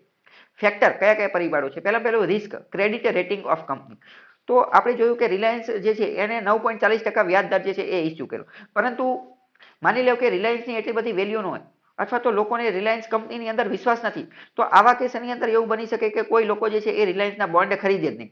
કોઈ લોકો શું કરે? રિલાયન્સના બોન્ડ ખરીદે જ નહીં. તો આવા કેસની અંદર જો લોકો રિલાયન્સના બોન્ડ ખરીદતા નથી તો એ શું કરશે? એ 9.40% છે ને એની બદલે કરી દેશે કે 10%. કે હવે તો બોન્ડ ખરીદી લે, હું તમને 10% વ્યાજ આપું છું. તો એ નહીં ખરીદે તો શું કરશે? કે હવે 11% કરશે, 12%. મતલબ કે વ્યાજ દર વધારતા જશે. તો આવા કેસની અંદર કોક ને કોક તો ખરીદવા વાળું આવી જશે, વ્યાજ વધશે એટલે. ટૂંકમાં કંપનીની ક્રેડિટ કેવી છે, કંપનીની ક્રેડિટ રેટિંગ કેવી છે, કંપનીનું રિસ્ક કેવું છે, એના આધારે નક્કી થાય કે જે છે એ વ્યાજનો દર કેવો છે. હું આ બધું કેમ સમજાવું છું? કારણ કે પ્રશ્ન ડાયરેક્ટ જ પૂછાઈ જશે કે કોર્પોરેટ બોન્ડ જે છે, બોન્ડ એનો ઇન્ટરેસ્ટ રેટ કયા ફેક્ટરના આધારે નક્કી થાય છે. તો પહેલા તો ક્રેડિટ રેટિંગના આધારે, રિસ્કના આધારે નક્કી થાય છે. લોઅર ક્રેડિટ રેટિંગ, જો લોઅર ક્રેડિટ રેટિંગ હશે તો એનું કેવું હશે? લોઅર ક્રેડિટ રેટિંગ એટલે કે એમનું જો ઊંચું ક્રેડિટ રેટિંગ કયું છે? તો કે AA પ્રકારનું અથવા AAA પ્રકારનું. આ રેટિંગ છે, આ પ્રકારનું અલગ અલગ કંપની રેટિંગ આપતી હોય, જે રેટિંગ એજન્સી. તો AAA ઊંચું છે. હવે માની લો કે નીચું રેટિંગ ધરાવે છે કોઈ કંપની, એ C રેટિંગ ધરાવે છે અથવા D રેટિંગ ધરાવે છે, તો આવા કેસની અંદર એને વ્યાજ દર ઊંચો આપવો પડશે. બીજું ઇન્ફ્લેશન, ભાવ વધારો જે છે એના આધારે પણ જે છે એ નક્કી થશે. કઈ રીતે નક્કી થાય એ હું તમને પછી સમજાવીશ, બરાબર? પરંતુ અત્યારે તમે સમજો કે બજારની અંદર ભાવ વધારો જે છે એ 10% હશે. બજારની અંદર ભાવ વધારો કેટલો છે? 10%. અને કંપની જે છે એ તમને 9% વ્યાજ દર આપે છે, તો તમે એ લેશો નહીં. કેમ? કારણ કે 9% પૈસા એને આપશો એની કરતા તો બજારમાં નહીં સારું, બજારમાં તો 10%, બજારમાં ભાવ વધારો 10% છે, એ તો તમે એને આપશો નહીં. એટલે કે ટૂંકમાં જે વ્યાજદર જે છે એ ઇન્ફ્લેશન કરતા વધુ હોવો જોઈએ, બરાબર? એટલે ઇન્ફ્લેશન જે છે એ પણ નક્કી કરશે કે કોર્પોરેટ બોન્ડના વ્યાજનો દર શું હશે. પછી બેંક ડિપોઝિટ ઇન્ટરેસ્ટ રેટ, બેંકની અંદર ડિપોઝિટનો ઇન્ટરેસ્ટ રેટ શું હશે? માની લો કે કોર્પોરેટ વાળા જે છે, રિલાયન્સ વાળા જે છે એ પૈસા લેવા માટે આવે છે અને એ 10% એ કહે છે કે 10%, અહીંયા કીધું કે 9.40% વ્યાજનો દર. પરંતુ માની લો કે બેંક વાળા એમ કે અમે 12% ડિપોઝિટની અંદર વ્યાજનો દર આપશું, તો કોઈ બોન્ડમાં ઇન્વેસ્ટ નહીં કરે. કેમ? કારણ કે બોન્ડ કરતા તો બેંક ઉપર તો વધારે વિશ્વાસ હશે, બરાબર? તો કે higher the bank deposit interest rate, higher bond interest rate needs to be offered to attract household to shift money from bank saving to corporate, બરાબર? એટલે કે જેટલો વધુ બેંક ડિપોઝિટ રેટ હશે એટલો વધુ જે છે એ બોન્ડ વાળાએ એનો પણ વ્યાજનો દર જે છે એ વધુ રાખવો પડશે. આટલી વસ્તુ ખ્યાલ આવ્યું. હવે આપણે એક નવો ટોપિક આવે યીલ્ડ ઓન જીસેક. જીસેક ગવર્મેન્ટ સિક્યુરિટી ઉપર એક વસ્તુ આવે યીલ્ડ, એક શબ્દ આવે યીલ્ડ. યીલ્ડ શું છે એ સમજો કે ઇફ જીસેક યીલ્ડ ઇન્ક્રીઝિસ, જીસેકનો યીલ્ડ એટલે શું? ગવર્મેન્ટ સિક્યુરિટી ઉપર જે વ્યાજ મળે ને, ગવર્મેન્ટ સિક્યુરિટી ઉપર જે વ્યાજ મળે એને યીલ્ડ કહેવામાં આવે છે. એને શું કહેવાય? સિક્યુરિટી ઉપર જે વ્યાજ મળે એને યીલ્ડ કહેવામાં આવે છે. એટલે કે ટૂંકમાં યીલ્ડ એ કંઈ નહીં પરંતુ વ્યાજ જ છે. ઇફ જીસેક યીલ્ડ ઇન્ક્રીઝિસ, જો ગવર્મેન્ટ સિક્યુરિટી એટલે કે સરકાર જે સિક્યુરિટી આપે છે, સરકાર તરફથી આપવામાં આવતી સિક્યુરિટી, એની ઉપરનું વ્યાજ વધશે, એની ઉપરનું વ્યાજ વધશે, then corporate will have to offer even higher bond interest rate. સરકાર એમ કહે છે કે અમે જે છે એ 10% વ્યાજ આપીએ છીએ, તો કોર્પોરેટે 11% વ્યાજ આપવું પડશે. કેમ? કારણ કે લોકો એક વસ્તુ સમજો કે સરકાર દ્વારા જીસેક ઇસ્યુ કરવામાં આવે છે અને કંપની દ્વારા બોન્ડ ઇસ્યુ કરવામાં આવે છે, અને બેયનો વ્યાજદર માની લો કે 10% છે, તો તમે કોનું ખરીદશો? સરકારની જે છે એ વધુ ખરીદશે. કેમ? કારણ કે સરકાર સુરક્ષિત છે, એ પૈસા પાછા જઈ જશે. જ્યારે આ બોન્ડની અંદર લોકોને હજી એટલો બધો વિશ્વાસ હોતો નથી. એટલે કે ટૂંકમાં ગવર્મેન્ટ સિક્યુરિટીની યીલ્ડ જો વધારે હશે, ગવર્મેન્ટ સિક્યુરિટીની યીલ્ડ વધારે હશે, તો એની સરખામણીએ જે બોન્ડ વાળા જે છે, ઉદ્યોગપતિઓ જે છે, એમને પણ વ્યાજનો દર કેવો રાખવો પડશે? ઊંચો રાખવો પડશે. એટલે કે ગવર્મેન્ટ સિક્યુરિટી ઉપર કેટલી યીલ્ડ મળે છે ને એ પણ નક્કી કરશે કે બોન્ડની અંદર જે છે એ કેટલા પૈસા જે છે એ interest rate કેટલો હશે. તો કે if GSEC yield increases, then corporate will have to offer even higher bond interest rate to attract the investor from GSEC investor towards C bond investor. This was primary motive for operation twist. ટૂંકમાં વાત કરીએ તો કોઈ પણ કોર્પોરેટના bond જે છે એના વ્યાજદર નક્કી કઈ રીતે થાય? તો કે ક્રેડિટ રેટિંગના આધારે, ઇન્ફ્લેશનના આધારે, બેંક ડિપોઝિટ ઇન્ટરેસ્ટ રેટના આધારે અને યીલ્ડ ઓન જીસેક એના આધારે નક્કી થાય. બરાબર ખ્યાલ આવ્યો? હવે આપણે જોઈએ કે બોન્ડ યીલ્ડ શું છે. તો bond yield is the profit and investor અર્ન્સ on a bond investment. Bond yield જે છે ને એ એક પ્રકારની એવી વસ્તુ છે કે જે અંતર્ગત ઇન્વેસ્ટર એટલે કે રોકાણકાર, માની લો કે રામ નામનો કોઈ વ્યક્તિ છે, રામ નામનો વ્યક્તિ, એ બોન્ડની અંદર પૈસા રોકાણ કરવા માટે જેટલા પૈસા રોકાણ કરે અને એની ઉપર એને જેટલો ફાયદો થાય ને એ બધા પૈસાને એને યીલ્ડ કહેવામાં આવે, યીલ્ડ. હવે આપણે બીજી વસ્તુ સમજીએ. માની લો કે તમે 100 રૂપિયાનો એક બોન્ડ ખરીદો છે, 100 રૂપિયાનો બોન્ડ ખરીદો રિલાયન્સ પાસે, અને એમાં રિલાયન્સ વાળાએ કીધું કે અમે તમને કેટલો વ્યાજ દર આપશું? તો કે 10% વ્યાજ દર આપશું. 10%. એક મિનિટ, આપણે રાખીએ 9% વ્યાજ દર. કેટલો રાખી દે કે 9% વ્યાજ દર આપીશું. બરાબર?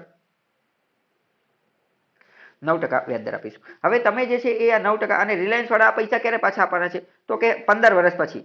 તો 15 વર્ષ સુધી દર વર્ષે તમને 9 રૂપિયા વ્યાજ આપશે? તો કે હા, દર વર્ષે 9 રૂપિયા વ્યાજ આપશે. બાકી આ 100 રૂપિયાની મૂડી પ્રિન્સિપલ અમાઉન્ટ એ તો 15 વર્ષ પછી પાછું આપશે. 2 વર્ષ સુધી તમે 9 રૂપિયા વ્યાજ લીધું, પરંતુ ત્રીજા વર્ષે તમારે પૈસાની અર્જન્ટ જરૂર પડી. ત્રીજા વર્ષે શું થયું? ત્રીજા વર્ષે તમારે પૈસાની અર્જન્ટ જરૂર પડી. તો તમારે એ આ 100 રૂપિયા અર્જન્ટ જરૂર પડી તો તમે રિલાયન્સ પાસે જાશો તો એ તો લેશે નહીં. એટલે તમે શું વિચાર્યું? તમે એવું વિચાર્યું કે તમે આ 100 રૂપિયાનું જે કાગળિયું, રિલાયન્સનો જે બોન્ડ જે છે ને એ કોઈ બીજાને વેચી દો. તો તમે મારી પાસે આવ્યા, તમે મને કીધું કે મારે આ કાગળ જે છે ને આ 100 રૂપિયાનું આ મારે વેચવું છે. તો હું શું કહીશ કે બરાબર આ 100 રૂપિયાનું કાગળ છે ને હું ખરીદી લઉં, પરંતુ હું આના 100 રૂપિયા નહીં આપું, હું આના 90 રૂપિયા જ આપીશ, અથવા તો હું 80 રૂપિયા જ આપીશ. હું શું કરીશ? 80 રૂપિયા જ આપીશ. હવે માની લો કે મેં આની ઉપર કેટલા, મેં તમને 80 રૂપિયામાં મેં તમારી પાસેથી 80 માં ખરીદું, મેં તમારી પાસેથી 80 માં ખરીદું. તો હવે હું મારી દ્રષ્ટિએ બોન્ડ યીલ્ડ ખરીદું. બરાબર? તો મને પહેલા જ વર્ષે કેટલું વ્યાજ મળી જશે? 9 રૂપિયા મળશે. તો 9 રૂપિયા મને એ ફાયદો થશે, અને મને બીજો ફાયદો એ થશે કે મને આ 80 રૂપિયામાં 20 રૂપિયાનો ફાયદો થઈ ગયો ને. તો મારી માટે બોન્ડ યીલ્ડ કેટલી? 29 રૂપિયા થઈ જશે, કારણ કે મને 20 રૂપિયા આ ફાયદો થઈ ગયો અને બીજા દર વર્ષે પાછા 9 રૂપિયા જે છે ફાયદો થશે. તો મારી માટે બોન્ડ યીલ્ડ કેટલી થઈ? 29 રૂપિયા. જ્યારે પહેલો તમારી માટે બોન્ડ યીલ્ડ કેટલી હતી? તમારી માટે બોન્ડ યીલ્ડ 9 રૂપિયા જ હતી. 9 રૂપિયા ઓછી હતી, 9 રૂપિયા જ હતી.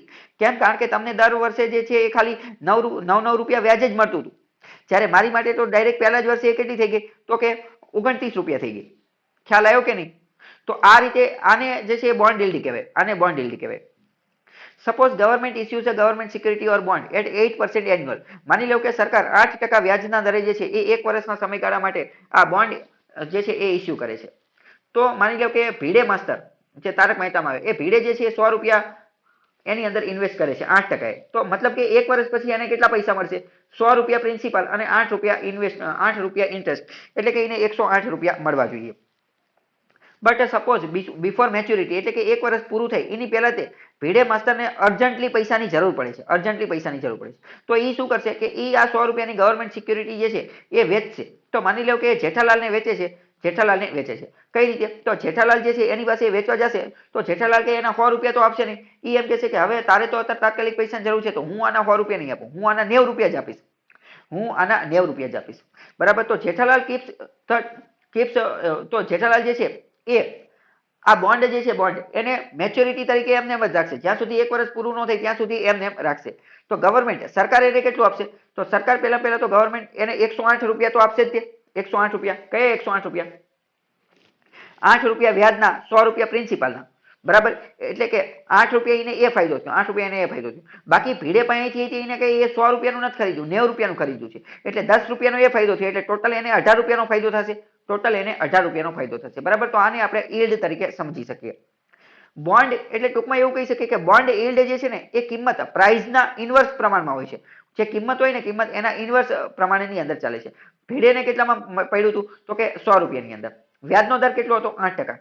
જેઠાલાલે કેટલામાં ખરીદ્યું? 80 રૂપિયામાં. તો એની માટે વ્યાજનો દર કેટલો થઈ ગયો? 20%. 20%. એની માટે વ્યાજનો દર કેટલો થઈ ગયો? 20%. એટલે ટૂંકમાં બોન્ડ યીલ્ડ જે છે એ કિંમતના ઇન્વર્સ વ્યસ્ત પ્રમાણમાં હોય છે. આટલી વસ્તુ ખ્યાલ આવ્યો કે નહીં? આગળનો ટોપિક છે મોનેટરી પોલિસીમાં ક્વોલિટેટિવ ટૂલ્સ, એટલે કે ગુણવત્તાના આધારિત સાધનો જોઈએ. આપણે આની પહેલા કયા જોયા હતા? તો કે ક્વોન્ટિટેટિવ ટૂલ્સ. ક્વોન્ટિટેટિવ એટલે કે જથ્થાના આધારે, આંકડાકીય આધારે, કે જેમાં આંકડો આવતો હોય. તો ક્વોન્ટિટેટિવ ટૂલ્સમાં કયા? CRR cache reserve ratio, SLR statutory reserve ratio, repo rate, reverse repo rate. ટૂંકમાં એવા બધા જ વસ્તુ કે જેમાં વ્યાજ દર આવતો હોય અથવા આંકડા આવતો હોય અથવા જેની ગણતરી કરી શકાય એવી વસ્તુ આવતી હોય એ બધા ક્વોન્ટિટેટિવ ટૂલ્સની અંદર આવશે. પરંતુ RBI જે છે દર વખતે એનો જ ઉપયોગ કરે એવું જરૂરી નથી. અમુક વાર એ ક્વોલિટેટિવ ટૂલ્સનો પણ ઉપયોગ કરે. RBI એટલે કે MPC એટલે કે મોનેટરી પોલિસી કમિટી ક્વોલિટેટિવ ટૂલનો ઉપયોગ કરે. કોની માટે? તો કે ઇન્ફ્લેશનને કર્બ કરવા માટે, ઇન્ફ્લેશનને કંટ્રોલમાં રાખવા માટે, રેગ્યુલેટ કરવા માટે. તો ક્વોલિટેટિવ ગુણવત્તાના આધારિત સાધનો કયા કયા છે? તો quantitative tools SLR, CRR, repo rate control the volume of loans. આ ક્વોન્ટિટેટિવ શું કરે છે? તો કે લોનના વોલ્યુમને કંટ્રોલ કરે છે. વેર એઝ ક્વોલિટેટિવ ટૂલ્સ જેમ કે PSL, LTV etcetera control the distribution of loan to a particular sector of the economy. જ્યારે ક્વોલિટેટિવ ટૂલ શું કરે છે? એ નક્કી કરે છે કે ઇકોનોમીના કયા સેક્ટરને, કયા ક્ષેત્રને કેટલી લોન મળવી જોઈએ, અને એ પણ નક્કી કરે છે કે કયા સેક્ટરને વધુ લોન મળવી જોઈએ અને કયા સેક્ટરને ઓછી લોન મળવી જોઈએ. જેમ કે મહિલાઓ, ખેડૂતો, SC ST આ બધાને વધારે ઇન્કરેજ કરવામાં આવે છે. તો આ બધું RBI ની જે છે આ બધા ક્વોલિટેટિવ ટૂલ્સ આવે. Hence qualitative tools also known as selective or direct tool, એટલે એને સિલેક્ટિવ અથવા ડાયરેક્ટ ટૂલ પણ કહેવામાં આવે છે. હવે સૌથી પહેલું ક્વોલિટેટિવ ટૂલ કયું છે? ક્વોલિટેટિવ ટૂલમાં સૌથી પહેલું જે છે ને એ મોરલ સ્યુએશન છે. મોરલ સ્યુએશનનો મતલબ શું થાય? નૈતિક દબાણ. નૈતિક દબાણ અથવા તો સલાહ. RBI ના ગવર્નર અથવા RBI જે છે એ બધી જ બેંકોને સલાહ આપે છે. ફોન કરીને કે મીટિંગમાં કે ગમે જે છે આમ ખાલી આમ મોરલ નૈતિક રીતે જે છે સલાહ આપે, અથવા તો પબ્લિસિટી અમુક પ્રકારની પ્રચાર કરવાનું ને એવું બધું કહે છે. જેમ કે જો અહીંયા આ શક્તિકાંત દાસ જે છે એ આ ચેરમેન જે છે RBI ના ચેરમેન, RBI ના જે છે गवर्नर शक्तिकांत दास ये અહીંયા કોઈ બેંકના ચેરમેન જે છે એને કહી રહ્યા છે કે मैंने तो अपनी रेपो दर कम कर दी लेकिन ये लालची बैंक वाले अपने लोन दर कम नहीं कर रहे हैं, कम से कम मेरा लिहाज रखने के लिए तो उन्हें थोड़ा सा सस्ता करना चाहिए। એટલે કે અમે તો અમારા તરફથી લોનનો વ્યાજનો દર સસ્તો કરી નાખ્યો છે, હવે તમે સસ્તો કરી દો। એટલે કે ગમે ત્યારે મીટિંગ થઈ હોય ને તો ખાલી મીટિંગમાં એવી રીતે કટાક્ષમાં કે ગમે એ રીતે જે છે મોરલ સ્યુએશન નૈતિક રીતે સલાહ આપી કે આવું કરો ઓલું કરો પેલું કરો। ઓકે, એટલે તો આરબીઆઈ આવી રીતે સલાહ આપે અને જો બેંક વાળા માની જાય તો ઠીક છે, ન માને તો પછી આરબીઆઈ પાસે બીજો રસ્તો છે। પહેલા તો ખાલી આપણે ગમે એને સલાહથી જ કહીએ ને કે બરાબર આવું કરી નાખો તો સારી વાત છે, ઓલું કરો તો સારી વાત છે, ન કરે તો પછી તો બીજો રસ્તો છે। તો moral suasion means applying persuasion without applying punitive measures. આમાં કોઈ પણ દંડાત્મક પગલા લેતા નથી। આરબીઆઈ ના ગવર્નર ટ્રાઇસ કોશિશ કરે છે એક પ્રકારની એવી ટેક્ટિક કોન્ફરન્સના માધ્યમથી, ઇન્ફોર્મલ મીટિંગના માધ્યમથી, લેટરના માધ્યમથી, સેમિનારના માધ્યમથી, ગ્રામ્ય વિસ્તારની અંદર અવેરનેસ ને ફાઇનાન્શિયલ લિટરસી ને લોન આપો ને ઓલું કરો આ બધું જે છે એ એવું કહે છે। આરબીઆઈ ના ગવર્નર ટૂંકમાં જે છે ને એ પબ્લિસિટી દ્વારા સલાહ આપવાની કોશિશ કરે। ઘણી બધી વાર આરબીઆઈ ના ગવર્નર જે છે સીએમ ને અથવા ફાઇનાન્સ મિનિસ્ટરને રિક્વેસ્ટ પણ કરતા હોય છે કે ફિસ્કલ ડેફિસિટને કંટ્રોલમાં રાખો, સબસિડી લીકેજને કંટ્રોલમાં રાખો અને જેના કારણે જે છે આરબીઆઈ ની મોનેટરી પોલિસી જે છે એ વ્યવસ્થિત રહી શકે। પબ્લિસિટીનો મતલબ શું? RBI governor food give media statement. ઘણી બધી વાર આરબીઆઈ ના ગવર્નર જે છે મીડિયામાં પણ ભાષણ આપતા હોય, સ્પીચ આપતા હોય અને ત્યારે યુનિવર્સિટી કોન્વોકેશનમાં અને મેમોરિયલમાં એ બધા જેમાં એ આ બધી વાત કહેતા હોય કે અમે તો અમારી તરફથી જે છે એ વ્યાજ દરોને એ બધા ઘટાડી દીધા છે, પણ બેંક એને આગળ જે છે એ પરસ્યુ કરતી નથી, તો એની માટે તમે એમની ઉપર દબાણ કરો। તો આ બધું શું થયું? મોરલ સ્યુએશન એટલે કે નૈતિક દબાણ, નૈતિક રીતે ખાલી વાતચીત કરે, કોઈ પણ પ્રકારનું એક્શન લેવામાં ન હોય, કોઈ પણ પ્રકારના દંડાત્મક પગલાં લીધા નથી। હવે માની લો કે અમુક બેંક વાળા આડા હાલતા હોય, એ મોરલ સુએશન ને તો ગણકારે નહીં, એક ના ના આવા આરબીઆઈ ના ગવર્નર કેટલે આવતા રહે, અમે એમનું કોઈનું માનવું. તો એવા કેસમાં શું કરે, એવા કેસની અંદર ડાયરેક્ટ એક્શન એટલે કે સીધો એક્શન, સીધી કાર્યવાહી કરવામાં આવે. એની અંદર શું આવે તો કે એની અંદર પ્યુનિટિવ એક્શન આવે એટલે કે દંડાત્મક પગલાં ને એવું બધું લેવું. આરબીઆઈ કેન પનિશ બેંક, તો આવા કેસની અંદર આરબીઆઈ બેંકને પનિશ કરે, દંડ લગાવે. And even non bank NBFC ને દંડ લગાવી શકે for not complying with its directives under RBI act. RBI act અનુસાર તમે અમારી વાત માનતા નથી, બેન્કિંગ રેગ્યુલેશન એક્ટ અનુસાર તમે અમારી વાત માનતા નથી, એટલે કે આરબીઆઈ ના ગવર્નર એવું કહે તો અમે તમને દંડ લગાવીએ છીએ.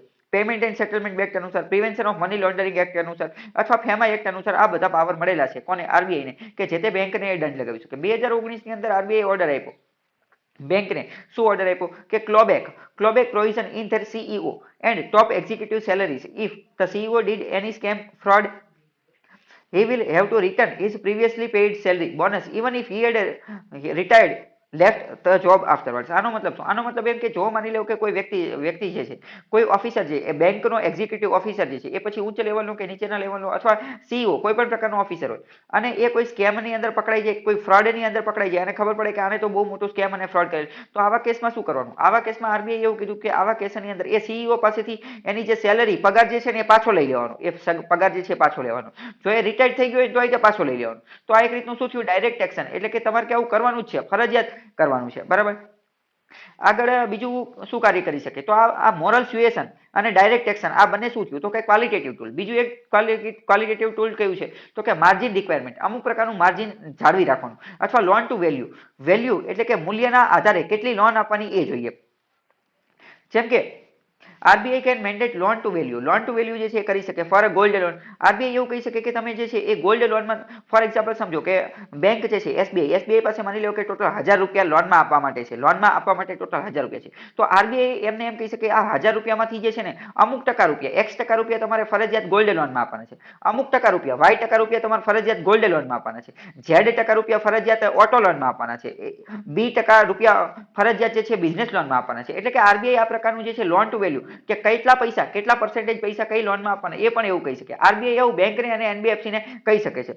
અને જો આરબીઆઈ એકવાર આવું કહી દે તો પછી બેંક અથવા બેંક અને એનબીએફસી જે છે એ એટલા પર્સન્ટ કરતા વધુ રૂપિયાના પૈસા જે છે એ આપી શકતી નથી. અને બીજું, banks NBFCs can't lend more than X% of the value of the collateral. RBI એમને એવું પણ કહે છે કે તમે જેટલું તમારી પાસે, બેંકને એવી સૂચના આપે કે તમે તમારી પાસે જેટલા મૂલ્યની વસ્તુ ગીરવે આવેલી હોય, કોલેટરલ આવેલી હોય ને, તો એના x% પૈસા જે છે ને એ જ તમે લોનમાં આપી શકો, એની કરતા વધારે આપી શકો નહીં. તો આ બધું શું થયું, ક્વોલિટેટિવ, આની ગુણવત્તા, આમાં કોઈ આંકડા બાકડા આવે નહીં. આગળ બીજી એક વસ્તુ છે સિલેક્ટિવ ક્રેડિટ કંટ્રોલ. સિલેક્ટિવ રીતે આરબીઆઈ જે છે એ ક્રેડિટ એટલે કે જથ્થા, ઋણ, પૈસાને કંટ્રોલ કરવાની કોશિશ કરે. જેમ કે ઇન નેગેટિવ અથવા restrictive direction, in positive direction. તો કે ક્રેડિટ રેશનરિંગ નો મતલબ શું થાય? Credit rationing system. English in 18th century USSR 1990 their central bank will not give more, બરાબર. અને પોઝિટિવ બાબતે જોઈએ તો customer credit control during deflation recession RBI can relax the down payment. આના અંતર્ગત શું હોય, સિલેક્ટિવ ક્રેડિટ કંટ્રોલ અંતર્ગત આરબીઆઈ જે છે જેથી બેંકને જે છે એવું કહે કે તમારે જ્યારે લોન આપો ને ત્યારે અમુક પ્રકારના પોઝિટિવ સારા પગલા લેવાના છે, અમુક પ્રકારના નેગેટિવ પગલા લેવાના છે. એટલે એ સમય અનુસાર જે છે એ નક્કી કરતા રહે કે કઈ રીતે કરવાનું છે. જેમ કે x amount as loan to individual banks and an individual can't get more than prescribed amount of loan for each category, housing, education, businessman. મતલબ કે અમુક ટકાવારી નક્કી કરી નાખે કે આટલી લોન આને મળવી જોઈએ એવું બધું, બરાબર. પરંતુ એ એટલું બધું કામનું છે નહીં. આગળ બીજો અત્યંત મહત્વનો ટોપિક જે છે ને એ છે પીએસએલ. પીએસએલ એટલે કે priority sector landing. This is one of the most important topic. તો પ્રાયોરિટી સેક્ટર લેન્ડિંગ જે છે ને આ કોની અંદર આવશે? આ ક્વોલિટેટિવ ટૂલની અંદર આવશે. ક્વોલિટેટિવ ટૂલની અંદર, ક્વોલિટેટિવ ટૂલ એટલે કે આના અંતર્ગત આરબીઆઈ બધી બેંકોને કહે કે તમારે અમુક પર્સન્ટેજ લોન, અમુક પર્સન્ટેજ એટલે કેટલી, તો કે 40% લોન જે છે ને એ હું કહું ને એને જ આપવાની છું. હું કહું એને એટલે કોને, તો કે SC, ST, women, physically handicap, minority, manual scavenger, આ બધા લોકોને તે તમારે આપવાની છે, બરાબર. જેમાં મુખ્યત્વે વાત કરીએ ને તો પહેલા તો 1968 ની અંદર first time RBI priority sector જે છે એ શબ્દ વાપર્યો, જેના અંતર્ગત 40% લોન જે છે એ બેંકોએ આપવાની. કયા? તો કે 3 પ્રાયોરિટી સેક્ટર. આ 3 પ્રાયોરિટી સેક્ટર કયા છે? એગ્રીકલ્ચર એટલે કે કૃષિ, સ્મોલ ઇન્ડસ્ટ્રીઝ એટલે કે નાના ઉદ્યોગો, અને એક્સપોર્ટ એટલે કે નિકાસ કરવા વાળા 1985 સુધીમાં. Letter deposit insurance and credit guarantee cooperation was set up to facilitate bank lending to the priority sector. પછી આગળ જતા ડીઆઈસીજીસી નામની એક સંસ્થા પણ બનાવવામાં આવેલી હતી. તો પછી આગળ જતા ડીઆઈસીજીસી નામની એક સંસ્થાની સ્થાપના કરવામાં આવી. શું? તો કે deposit insurance and credit guarantee corporation. આની સ્થાપના કર્યા પછી શું કર્યું? તો આ ડીઆઈસીજીસી નામની સંસ્થા જે છે ને એ મદદ કરશે, બેંકને મદદ કરશે. કોની માટે? તો કે પ્રાયોરિટી સેક્ટરને લોન આપવા માટે જે છે એ મદદ કરશે. કેવી રીતે મદદ કરશે એ આપણે આગળ વાત કરીશું. અને ડીઆઈસીજીસી નું એક બીજું પણ અત્યંત મહત્વનું કાર્ય છે એ પણ આપણે આગળ જોઈશું. પ્રાયોરિટી સેક્ટરની અંદર થોડીક વાત કરીએ. 2015 ની અંદર એને આપણે ટોટલ 40% છે, પરંતુ આ 40% નું પણ બ્રેકઅપ છે. એ બ્રેકઅપ આપણે એટલું બધું યાદ રાખવાની જરૂર નથી, પરંતુ જો બેંકની એક્ઝામ કરતા હોય તો યાદ રાખવું જરૂરી છે.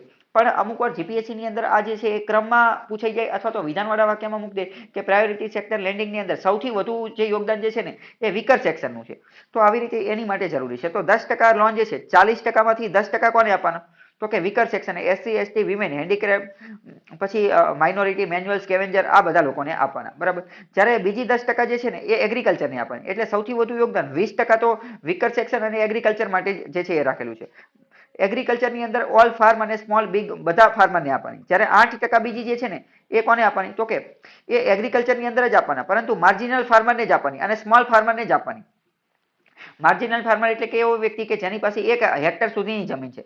સ્મોલ ફાર્મર એટલે એવો વ્યક્તિ કે જેની પાસે એક વ્યક્તિ કરતા ઓછી, એક વ્યક્તિ કરતા વધુ અને બે હેક્ટર સુધીની જમીન છે. 1 થી 2 હેક્ટર સુધીની જમીન છે. બરાબર. પછી 7.5% માઇક્રો એન્ટરપ્રિન્યોર્સને આપવાની, 4.5% અહીંયા બધું લખેલું છે એને આપવાની. પરંતુ મેં તમને કીધું એવી રીતે વધુ અને ઓછું જે છે યાદ રાખવાનું, કારણ કે અમુક વાર વિધાનવાળા વાક્યમાં મૂકી દેશે. If foreign bank has less than 20 branch, જો ફોરેન બેંકની અંદર જે છે 20 કરતા ઓછી બ્રાન્ચ હશે તો they will also have to give 40% of the PSL, તો તેમને જે છે એ 40% જેટલું જે છે પીએસએલ પ્રાયોરિટી સેક્ટર લેન્ડિંગ જે છે એ આપવું પડશે. But no internal loan quota for weaker section, આ જે ઇન્ટરનલ જે છે ને એટલે કે આ 20% ને આ 20% એ જે છે ઇન્ટરનલ કોટા એ નહીં માને તો પણ ચાલશે. નીચે એ બધાનું પણ બ્રેકઅપ આપેલું છે, બટ એક્ઝામના પોઈન્ટ ઓફ વ્યૂથી એટલું બધું મહત્વનું નથી, અથવા મહત્વનું હોય તો એનો કોસ્ટ બેનિફિટ અને એની યુટિલિટી એટલી બધી છે નહીં. આગળ ક્વેશ્ચન જોઈએ કે priority sector lending by banks in India constitute ખાલી જગ્યા, કે પ્રાયોરિટી સેક્ટર લેન્ડિંગની અંદર કોનો સમાવેશ થાય છે? Agriculture, micro and small enterprises અને વીકર સેક્ટર. અને તો આન્સર શું આવશે? D, all of the above, બધાનો સમાવેશ થાય છે. બીજો એક 2016 ની અંદર આરબીઆઈ દ્વારા એક પ્રોગ્રામ લાવવામાં આવેલો, એક સ્કીમ લાવવામાં આવેલી. કેવી? તો કે સર્ટિફિકેટ સ્કીમ. આ સર્ટિફિકેટ સ્કીમ શું છે? તો કે PSLC priority sector lending certificate scheme. આ સ્કીમ શું છે એ આપણે સમજીએ. આપણે એ તો જોઈ લીધું કે 40% લોન જે છે એ પીએસએલ પ્રાયોરિટી સેક્ટર લેન્ડિંગમાં આપવાની છે.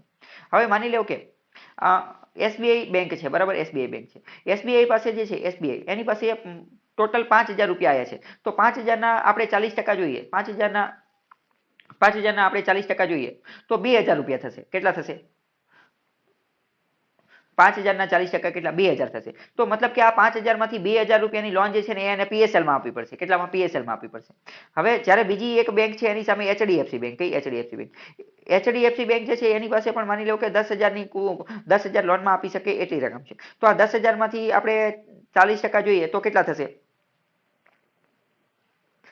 4000 રૂપિયા જે છે એ એને પ્રાયોરિટી સેક્ટર લેન્ડિંગ ની અંદર આપવા પડશે. બરાબર. તો એ હિસાબથી જોઈએ, માની લો કે એચડીએફસી બેંક જે છે એ આ 4000 આપતી નથી, 4000 ની લોન આપતી નથી. માની લો કે એને ખાલી 2000 ની જ આપેલી છે, તો એને 2000 ની ખામી છે.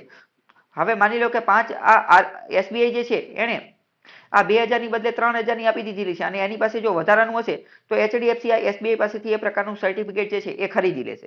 તો આવી રીતે પણ ચાલતું હોય છે. તો કે in this arrangement the over achieving bank, એટલે કે એવી બેંક કે જેને ઓવર અચીવ કરી લીધું છે, 40% કરતા પણ વધુ લોન જે છે એ પીએસએલ ને આપી દીધી છે, તો એ પોતાના વધારાની એક્સેસ લિમિટ જે છે એ સર્ટિફિકેટ સ્વરૂપે વેચી શકે છે. કોને? તો કે બીજી બેંકને કે જે છે જેની પાસે લોઅર છે એ. બરાબર. પછી અહીંયા બસ ખાલી એટલું યાદ રાખવાનું છે, બીજું કોઈ આમાં એટલું બધું છે નહીં. તેમ છતાં પણ હું વાંચીને કહી દઉં. If an underachiever bank can't fulfil PSL quota through PSL certificate purchase, then ultimately it will have to deposit PSL shortfall money to NABARD's rural limited આજે આરઆઈડીએફ છે. માની લો કે કોઈ બેંક જે છે એને 40% કોટા અચીવ નથી કરી શકી, તો એની પાસે ઓપ્શન શું છે કે આવી રીતે સર્ટિફિકેટ ખરીદી લે. પરંતુ માની લો કે કોઈ બેંક સર્ટિફિકેટ ખરીદે નહીં, તેને 40% કોટા પૂરો નથી થયો, તો આવા કેસની અંદર 40% કોટા પૂરો કરવા માટે બાકીની જે રકમ જે છે ને એ એ આજે નાબાર્ડની જે રૂરલ ઇન્ફ્રાસ્ટ્રક્ચર ડેવલપમેન્ટ ફંડ જે છે ને એની અંદર એને એટલા પૈસા જમા કરવા પડશે, અથવા સીડબીની અંદર અથવા એનએચબીની અંદર મુદ્રાની અંદર આ અલગ અલગ જગ્યાએ જે છે આરબીઆઈ સમયાંતરે નક્કી કરે એટલા બધા પૈસા જે છે એને અહીંયા જમા કરી દેવાનું. અંડર અચીવર બેંક એટલે કે જેણે 40% ટાર્ગેટ પૂરો નથી કરેલો will earn interest from such deposit, એને આ પૈસા જે આ મૂકેલા હશે નાબાર્ડની અંદર કે બીજે ગમે એની ઉપર એને વ્યાજ મળશે, but it will be unusually linked to the bank rate, પરંતુ એ વ્યાજ ખૂબ જ ઓછું હશે, બેંક રેટ સાથે જોડાયેલું અથવા લાંબા ગાળા માટે પૈસા એના લોક થઈ જશે. બરાબર. પ્રશ્ન પૂછાયેલો છે કે which of the following is not an instrument of the selective credit control. Selective credit control એનું નીચેનામાંથી કયું સાધન નથી, ઇન્સ્ટ્રુમેન્ટ નથી. આમાં મેઇન વસ્તુ શું છે, કીવર્ડ શબ્દ સમજવાની કોશિશ કરવાની. ક્રેડિટ એટલે કે લોન, કંટ્રોલ એટલે કે લોનને કંટ્રોલ કરવાની વસ્તુ, અને એમાં પણ સિલેક્ટિવના આધારે નથી. તો પહેલા જોઈએ કે રેગ્યુલેશન ઓફ કન્ઝ્યુમર ક્રેડિટ, બીજું કહે છે કે રેશનલિંગ ઓફ ક્રેડિટ, પછી માર્જિન રિક્વાયરમેન્ટ્સ, અને ત્રીજું કહે છે કે CRR કેશ રિઝર્વ રેશિયો. તો ડાયરેક્ટ આપણને જે છે એ આન્સર ખબર પડી જાય. કઈ રીતે? તો કે CRR કેશ રિઝર્વ રેશિયો જે છે એને અહીંયા કઈ એ તો હા તો અહીંયા નોટ એ જ તો પૂછેલું છે, નોટ જ પૂછેલું છે, તો આન્સર CRR જ આવશે. બરાબર. તો આન્સર શું આવશે? CRR, કારણ કે કેશ રિઝર્વ રેશિયો એને અને સિલેક્ટિવ ક્રેડિટ રેટિંગને કઈ લેવા દેવા છે નહીં, તો આન્સર ડી આવી જશે. Okay. Policy in present day India, ભારતની અંદર અત્યારે મોનેટરી પોલિસીની સ્થિતિ શું છે? પહેલા તો મોનેટરી પોલિસી જે છે ને એ આખા વિશ્વની અંદર ગમે ત્યાં ચાલતી હોય તો એની 3 પ્રકારની સ્ટ્રેટેજી હોઈ શકે છે, અથવા 3 પ્રકારની રીત હોઈ શકે છે, જેના અંતર્ગત મોનેટરી પોલિસીને નાણાકીય નીતિ પણ કહે છે. નાણાકીય નીતિ તો એ 3 વસ્તુના આધારે જે છે એ નક્કી થઈ શકે. પહેલું કે એક્સચેન્જ રેટ સ્ટેબિલિટી, બીજું મલ્ટિપલ ઇન્ડિકેટર, અને ત્રીજું ઇન્ફ્લેશન ટાર્ગેટિંગ અને પ્રાઇસ સ્ટેબિલિટી. પહેલું જોઈએ એક્સચેન્જ રેટ સ્ટેબિલિટી. એનો મતલબ શું? એનો મતલબ એમ કે ભારતની અંદર અત્યારે $1 જે છે $1, તો એની સામે $1 કેટલા રૂપિયા છે? તો કે 70 ની આજુબાજુ ચાલતા હોય છે, 70 ની આજુબાજુ ચાલતા હોય છે. તો અમુક દેશ ખાસ કરીને સિંગાપોર અને અમુક એવા દેશો કે જે એક્સપોર્ટ કરવા વાળા દેશો છે, નિકાસ ઉપર નિર્ભર રહેતા દેશો જે છે, તો એ બધાની મોનેટરી પોલિસીનો એક જ ઉદ્દેશ્ય હોય. કયો ઉદ્દેશ્ય? કે આપણે મોનેટરી પોલિસી એવી રીતે બનાવવાની કે આજે એક્સચેન્જ રેટ રહ્યો ને, એક્સચેન્જ રેટ તો કે કોની સાથેનો? તો કે જે તે દેશની કરન્સીનો ડોલર સાથેનો એક્સચેન્જ રેટ રહ્યો ને એ સ્ટેબલ રહેવો જોઈએ, એટલે કે સ્થિર રહેવો જોઈએ. ભારતની અંદર તમે જોવો તો અત્યારે 70 છે, બરાબર, પણ પછી માની લો કે અમુક વાર 100 થઈ જાય, અમુક વાર 50 થઈ જાય, તો આવું ન ચાલે. તો મોટાભાગની આજે સિંગાપોર ને બીજા અમુક એવા દેશો છે કે એમની જે મોનેટરી પોલિસી જે છે તો એનો મુખ્ય ઉદ્દેશ્ય શું હોય? તો કે એક્સચેન્જ રેટ જે છે એની સાથે સ્થિર હોવો જોઈએ. તો કે Singapore and other export oriented economies use this they want to keep their local currency at a certain rate against $, to boost export. એટલે એના અંતર્ગત એ લોકો શું નક્કી કરે કે એમનો એક્સચેન્જ રેટ જે છે ને એ $, ની સરખામણીમાં કેવો હોવો જોઈએ? તો કે ઊંચો હોવો જોઈએ. એટલે કે એમની કરન્સી નબળી હોવી જોઈએ, હલકી હોવી જોઈએ, જ્યારે ડોલર જે છે મજબૂત હોવો જોઈએ. એવું કરવાથી શું થશે? એવું કરવાથી એમને એક્સપોર્ટની અંદર બૂસ્ટ મળશે, એક્સપોર્ટ એ લોકો વધુ કરી શકશે. હવે આ પહેલી રીત થઈ ગઈ. ભારત આ રીત અપનાવતું નથી. આ રીત આપણે જોયું સિંગાપોર ને બીજા એક્સપોર્ટ વાળા અપનાવે છે. બીજી જોઈએ કે મલ્ટિપલ ઇન્ડિકેટર. ભારત જે છે બહુ પહેલા આ રીત અપનાવતું હતું, પરંતુ પછી બંધ કરી દીધી. જેમ કે આ મલ્ટિપલ ઇન્ડિકેટરનો મતલબ શું? નામ ઉપરથી ખબર પડે કે અલગ અલગ ઇન્ડિકેટર અલગ અલગ સંકેતનો ઉપયોગ કરે. તો નામ ઉપરથી ખબર પડે કે મલ્ટિપલ ઇન્ડિકેટર, મલ્ટિપલ એટલે કે એક કરતાં વધારે અલગ વસ્તુઓ જે છે, અલગ સંકેત એને અલગ ઇન્ડિકેટર એને ધ્યાનમાં લે. મતલબ કે બધી વસ્તુ એક સાથે કંટ્રોલ કરવાની કોશિશ કરે. Central bank tries two focus on economic growth, employment, inflation control and exchange rate stabilisation. આ બધી વસ્તુ એક સાથે કરે. એટલે કે આરબીઆઈ અથવા તો જે તે દેશની સેન્ટ્રલ બેંક જે છે એ જો પોતાની મોનેટરી પોલિસી અનુસાર મલ્ટિપલ ઇન્ડિકેટરને ધ્યાનમાં લેતી હોય ને, તો એ જ્યારે પોતાની મોનેટરી પોલિસી બનાવે તો એવી રીતે બનાવે કે ઇકોનોમિક ગ્રોથ કરી શકાય, એમ્પ્લોયમેન્ટને પણ કંટ્રોલમાં રાખી શકાય, ઇન્ફ્લેશનને પણ કંટ્રોલમાં રાખી શકાય, એક્સચેન્જ રેટ જે છે એ પણ સ્ટેબલ રહી શકે. બધી વસ્તુ એટલે કે એક તીરથી ઘણા બધા નિશાન, એક તીર સે દો નિશાન નહીં, એક તીરથી તો દુનિયાના અનલિમિટેડ નિશાન. તો ભારત જે છે એ પહેલાં આ જ કરતું હતું. ભારત જે છે આ મલ્ટિપલ ઇન્ડિકેટરને ફોલો કરતું હતું. તો મલ્ટિપલ ઇન્ડિકેટરને ફોલો કરવામાં શું થતું હતું? એ કંઈ અચીવ થઈ શકતું નહોતું. બરાબર. એ બધું બધાને પ્રાપ્ત આમાં એવું થાય ઘણા બધા લાડવા એકારે ખાવા જાય પછી એ કંઈ ખાઈ ન શકે. એટલે ભારતની આરબીઆઈ જે છે એ આ પ્રકારનું મલ્ટિપલ ઇન્ડિકેટરને ફોલો કરતું. પરંતુ 2016ની અંદર ભારતે નક્કી કર્યું કે ના આપણે આવું નથી કરવું. આપણે આ બધા લાડવા એકારે નથી ખાવા. આપણે એક કામ કરીએ કે આપણે જે છે ને ખાલી ઇન્ફ્લેશનને જ ટાર્ગેટ કરવાનું, બીજું ઇકોનોમિક ગ્રોથને, એમ્પ્લોયમેન્ટ, એક્સચેન્જ રેટને એ બધું ઓટોમેટિક થઈ જશે, અથવા તો એ બધું જે છે ને એ કામ સરકાર કરશે. ટૂંકમાં 2016થી શું નક્કી કર્યું કે હવે આપણે મલ્ટિપલ ઇન્ડિકેટરને નહીં ફોકસ કરીએ, પરંતુ આરબીઆઈની મોનેટરી પોલિસી ખાલી ઇન્ફ્લેશન, ભાવ વધારો, ફુગાવાને જે છે એ ટાર્ગેટ કરશે. તો આપણે જોઈએ ત્રીજું કયું છે? ઇન્ફ્લેશન ટાર્ગેટિંગ અથવા પ્રાઇસ સ્ટેબિલિટી, જેના અંતર્ગત આરબીઆઈ સેન્ટ્રલ બેંક જે છે એ શું કરે? ઇન્ફ્લેશન ભાવ વધારો, ફુગાવો અથવા જે કોમોડિટી વસ્તુઓનો ભાવ જે છે એને જે નિયંત્રણમાં રાખે. Central banks only aims to keep inflation control, then other indicators growth, employment, exchange rates will automatically fall in line. એક જ વસ્તુ ખાલી કંટ્રોલમાં રાખે, કઈ તો કે આ જે ઇન્ફ્લેશન જે છે એના અનુસાર બીજા બધા ઓટોમેટિક જે છે કંટ્રોલમાં આવી જાય. Model successful in western nation. ભારતે આ વસ્તુ જે છે 2016 પછી અપનાવી, તો એમને એમ કંઈ આંખો બંધ કરી નથી અપનાવી લીધી. વેસ્ટર્ન નેશનની અંદર ઓલરેડી આ સક્સેસફુલ હતી, પશ્ચિમના દેશોની અંદર. આરબીઆઈની ઉર્જિત પટેલ કમિટી હતી, એણે 2013-14ના રિપોર્ટની અંદર ભારતને આ ભલામણ કરી હતી, રિકમેન્ડેશન આપી હતી કે આપણે જે છે 2016 ઓક્ટોબરથી જે છે એ આ પ્રકારે આગળ વધવું જોઈએ. કયા પ્રકારે? તો કે આ અલગ અલગ જગ્યાએ બધા લાડવા એકારે ખાવા જાવ છો ને એ ન ખવાય. એની કરતાં ખાલી એક જ ઉપર ફોકસ કરો, ઇન્ફ્લેશન ઉપર. બીજું બધું ઓટોમેટિક એના આધારે એડજસ્ટ થઈ જશે. તો પછી આરબીઆઈ સેક્શન 45, આરબીઆઈ એક્ટ 1934 એનો સેક્શન 45 એની અંદર સુધારો કરી નક્કી કર્યું કે હવે આપણે મલ્ટિપલ ઇન્ડિકેટરમાંથી ઇન્ફ્લેશન ટાર્ગેટિંગ ઉપર આવીશું. ટૂંકમાં આપણી માટે મહત્વની વસ્તુ એ છે કે વિશ્વની અંદર કોઈ પણ દેશ હોય, કોઈ પણ દેશની સેન્ટ્રલ બેંક હોય, તો એ દેશની સેન્ટ્રલ બેંક જે છે મોનેટરી પોલિસી બનાવતી હોય,